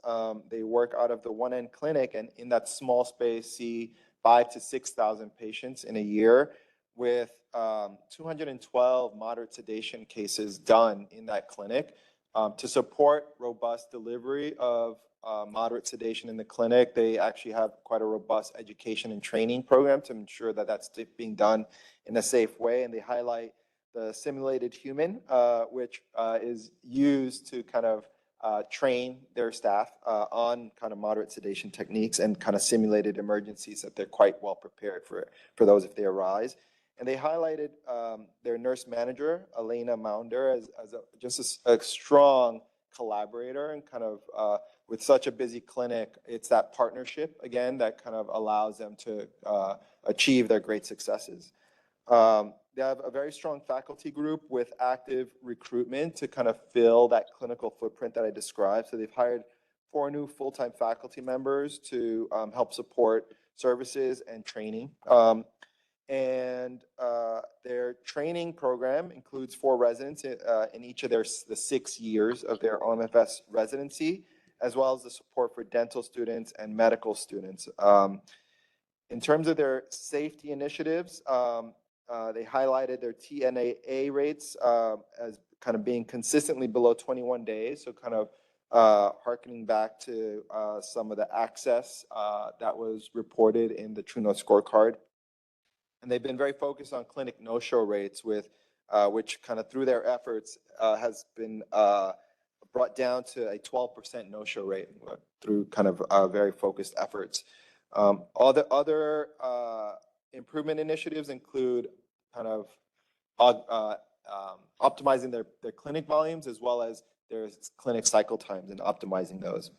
And they have also a very robust footprint in terms of the research world. All of their faculty are engaged in research, and so much so that they've kind of established a section on their webpage to bring all of the researchers together so that everyone knows what everyone else is doing. And so I encourage you, if you're interested, to take a look at the great research being done by our OMFS group. Financially, they're on solid footing in terms of the total revenues, which mainly arise from the clinical services, which helps then support the educational and research missions of this group. So to summarize, the OMFS group strengths really include kind of their people, the staff, the faculty, and the inner collaboration with their nursing partners to deliver excellent care. And the challenge really was one of space and kind of needing more people to kind of meet the demands. They do see a ton of patients in a very small clinic space, and they were lauded for that during their report. And so one other goal for this group is Dr. Bass holds multiple hats. So in addition to being our service chief at the General, he's also the department chair across UCSF. So quite a busy person, and so hoping to recruit into those leadership roles to kind of level load, so to speak, the kind of the roles and responsibilities across the OMFS group. Turning to the rules and regs, kind of the OB/GYN rules and regs, I will take back for modification based on some of the questions that I received over email. But to answer those questions that we received from Dr. Green, in terms of fetal scalp sampling, they no longer do, and so that's going to be removed. In terms of post-delivery sterilization options, kind of the team will be changing tubal ligation to tubal sterilization across the rules and regs to be consistent, to allow for either or, ligation or removal. And in terms of the question around lasers being used in conization procedures and on the cervix, the team is going to remove the laser conization, and they kind of have submitted the revised rules and regs to be considered by our MEC committee, and so I'll bring those back in January. So I'll pull, if that's okay with the health commissioners, I'll pull the OB/GYN rules and regs in terms of an action item for today's meeting, and bring that back in January. OMFS rules and regs had very few modifications compared to the last revisions. And then in terms of standardized procedures, I've submitted our influenza standardized procedure for our nurses, as well as the OB/GYN standardized procedures, in which there are no new standardized procedures, but kind of small changes in terms of small minor changes in terms of wording and some of the prerequisites that are sprinkled throughout the various SPs. And the last item of business here in my report is kind of just a pleasure in terms of bringing to you all for consideration Dr. Shonul Jain, who the search committee at ZSFG performed quite an extensive and competitive national search, and we are really just thrilled to nominate Shonul. Dr. Jain has served with distinction in the interim chief role over the last year, quite a strong advocate for babies and children from vulnerable communities, a very respected clinician, an award-winning educator, and a public health advisor. You can see here, this nomination comes with the backing of our Vice Dean, Dr. Elena Fuentes-Affleck, our CEO, Dr. Susan Ehrlich, the UCSF Chair, Dr. Raphael Hirsch, all who have enthusiastically accepted the search committee's recommendation. She was presented at our November MEC and kind of received unanimous support. And so kind of enthusiastically bring this nomination to you all, and I've included her CV here for your review as well. And so that kind of concludes this part of the Med staff report. Thank you. Shall we look for public comment? Yes. Is there any public comment in the room? Anyone online, please press *3 if you'd like to make comment. This is item 8. And I see no hands, commissioners. Dr. Ortiz, before the commissioners jump in, can you reiterate what you're taking off? Is it the rules and regulations for OBGYN? Rules and regs for OBGYN. That's the only thing taken off. That's the only Okay, thing. thank Yep. you. I'll bring that back in January with the changes based off of. Thank you for the questions with the kind of those embedded in there. Thank you. Commissioners. Commissioner Green. Well, thank you for the report. And I have to say, it was such a pleasure to read about the OBGYN department, because not only are they outstanding, but I think they are critical when it comes to the complex family planning. I mean, there's not a day that goes by that there isn't something appalling in the news, and it just points out how important it is for this department in particular to lead and to be a place where people can train and understand and empathize with women who are undergoing these terrible obstetrical situations. And I also was really impressed by the collaboration, not just among the various individuals. Midwives and obstetricians don't always see eye to eye. And I know that, you guys set a real example for how all of these individuals can come together as a team. And then when you bring in all of the partners you have in the community, expecting justice and Zia's wonderful work, and you recognize that if there's going to be a real solution and some really effective approaches to the whole disparity in maternal morbidity and mortality and all of the unconscious biases and equity issues, that likely this department will lead in all of those efforts. So I know there have been other publications, including a great one a few years ago in the New England Journal about unconscious racism. And I just applaud all that's going on, and can say that knowing a little bit about other OBGYN departments around the country, this department is exemplary and deserves such high praise for everything they've accomplished and all that I know they will in such a critical area in society today.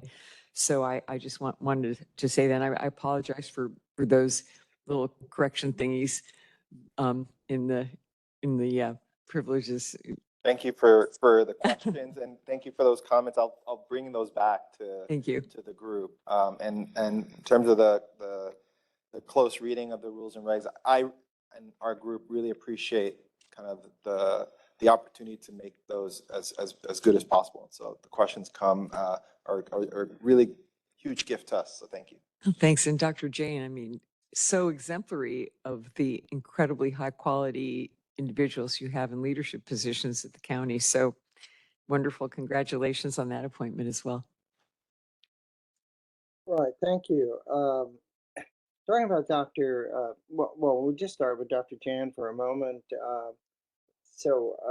Mark, I need to ask you procedurally, since this was not on the published agenda, is it still okay? Because we just have a medical staff report, I guess, on the agenda. Yes, yes. And I actually noted with the admin staff in the future to please list all the action items, but it is okay to one vote for all the action items today, minus the OBGYN. Okay, that'd be great. Obviously, a great candidate and will be a great chief of pediatrics. I associate myself with Dr. Green's comments about the OB department, especially with the article that, Mark, was that a recent article from New York Times that you sent us today? Yes, I think I sent it yesterday or Monday, and yes, it was that day. Whatever I said. If you haven't read it, it's just the complete opposite that we are doing here. And I just underlined within your report here, even, that our low C-section rates within the African American population and the birth center that had the lowest scores of obstetrics and racism. That's in complete contrast to what the news article read, and we can just be so proud that we are doing that here, and just I suppose contrasts where other parts of the country are really having problems that are minority,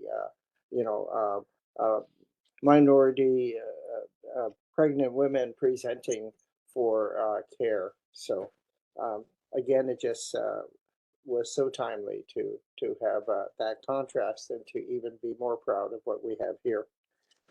And the dental program, of course, little did I realize how extensive the program was. We think of dental clinics and we think of the outpatient, and the fact that it was wonderful that they came and that we were able at Laguna a few years ago to bring them in as the dental service.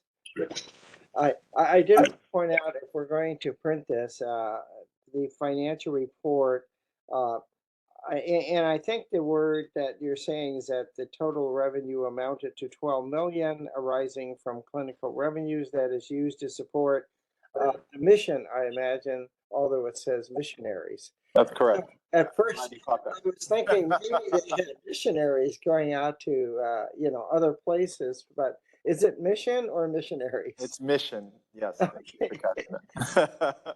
We will, if that can be corrected for the kind of the Yeah, record.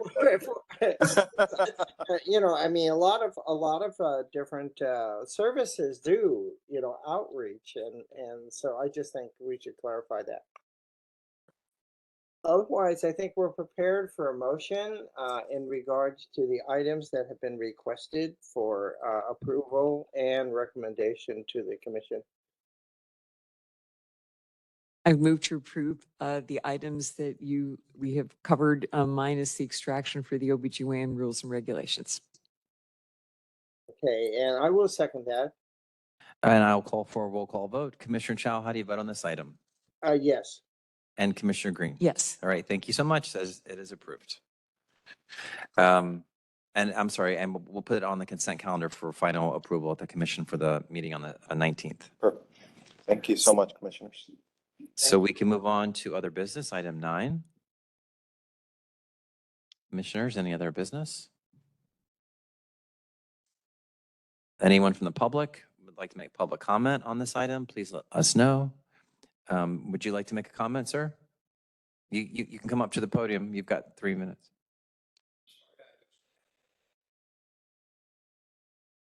No, this is not Laguna Honda. This is a ZSFG meeting today. Laguna Honda is normally scheduled today, but it was posted weeks ago that that meeting was canceled and this meeting was rescheduled in its place. Yes, on the second Tuesday of the month at this time. Yes. Sure. Just for you to know, the next full health commission meeting next Tuesday at 4 o'clock is a Laguna Honda focused meeting. Sure. All right. So I see no hands, commissioners. We can move on to public comment. This item is intended to allow the public to make comment on anything that's not on the agenda. Anyone like to make a public comment? Folks online, please press *3. I see no hands there. So commissioners, now please consider a motion to go into closed session. Move to go into closed session. And I would second. Commissioner Chow, how do you vote on this item? Yes. And Commissioner Green? Yes. All right, so folks who were online, we will leave you and go into closed session, but we will be back. While we're gone, you will not hear or see us. and person in the room or people in the room who are not included in the closed session will have to ask you to leave.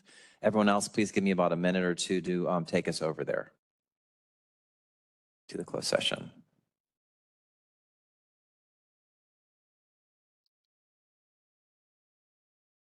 To disclose or not disclose discussions held in closed session. Move not to disclose. I would second that. And Commissioner Chow, how do you vote on this item? Yes. And Commissioner Green, how do you vote on this item? Yes. All right, and now consideration for adjournment. Move to adjourn. And I would second that. And Commissioner Chow, how do you vote on this item? Yes. And Commissioner Green? Yes. All right, thank you, everybody. Thank Sorry it's so cold in here.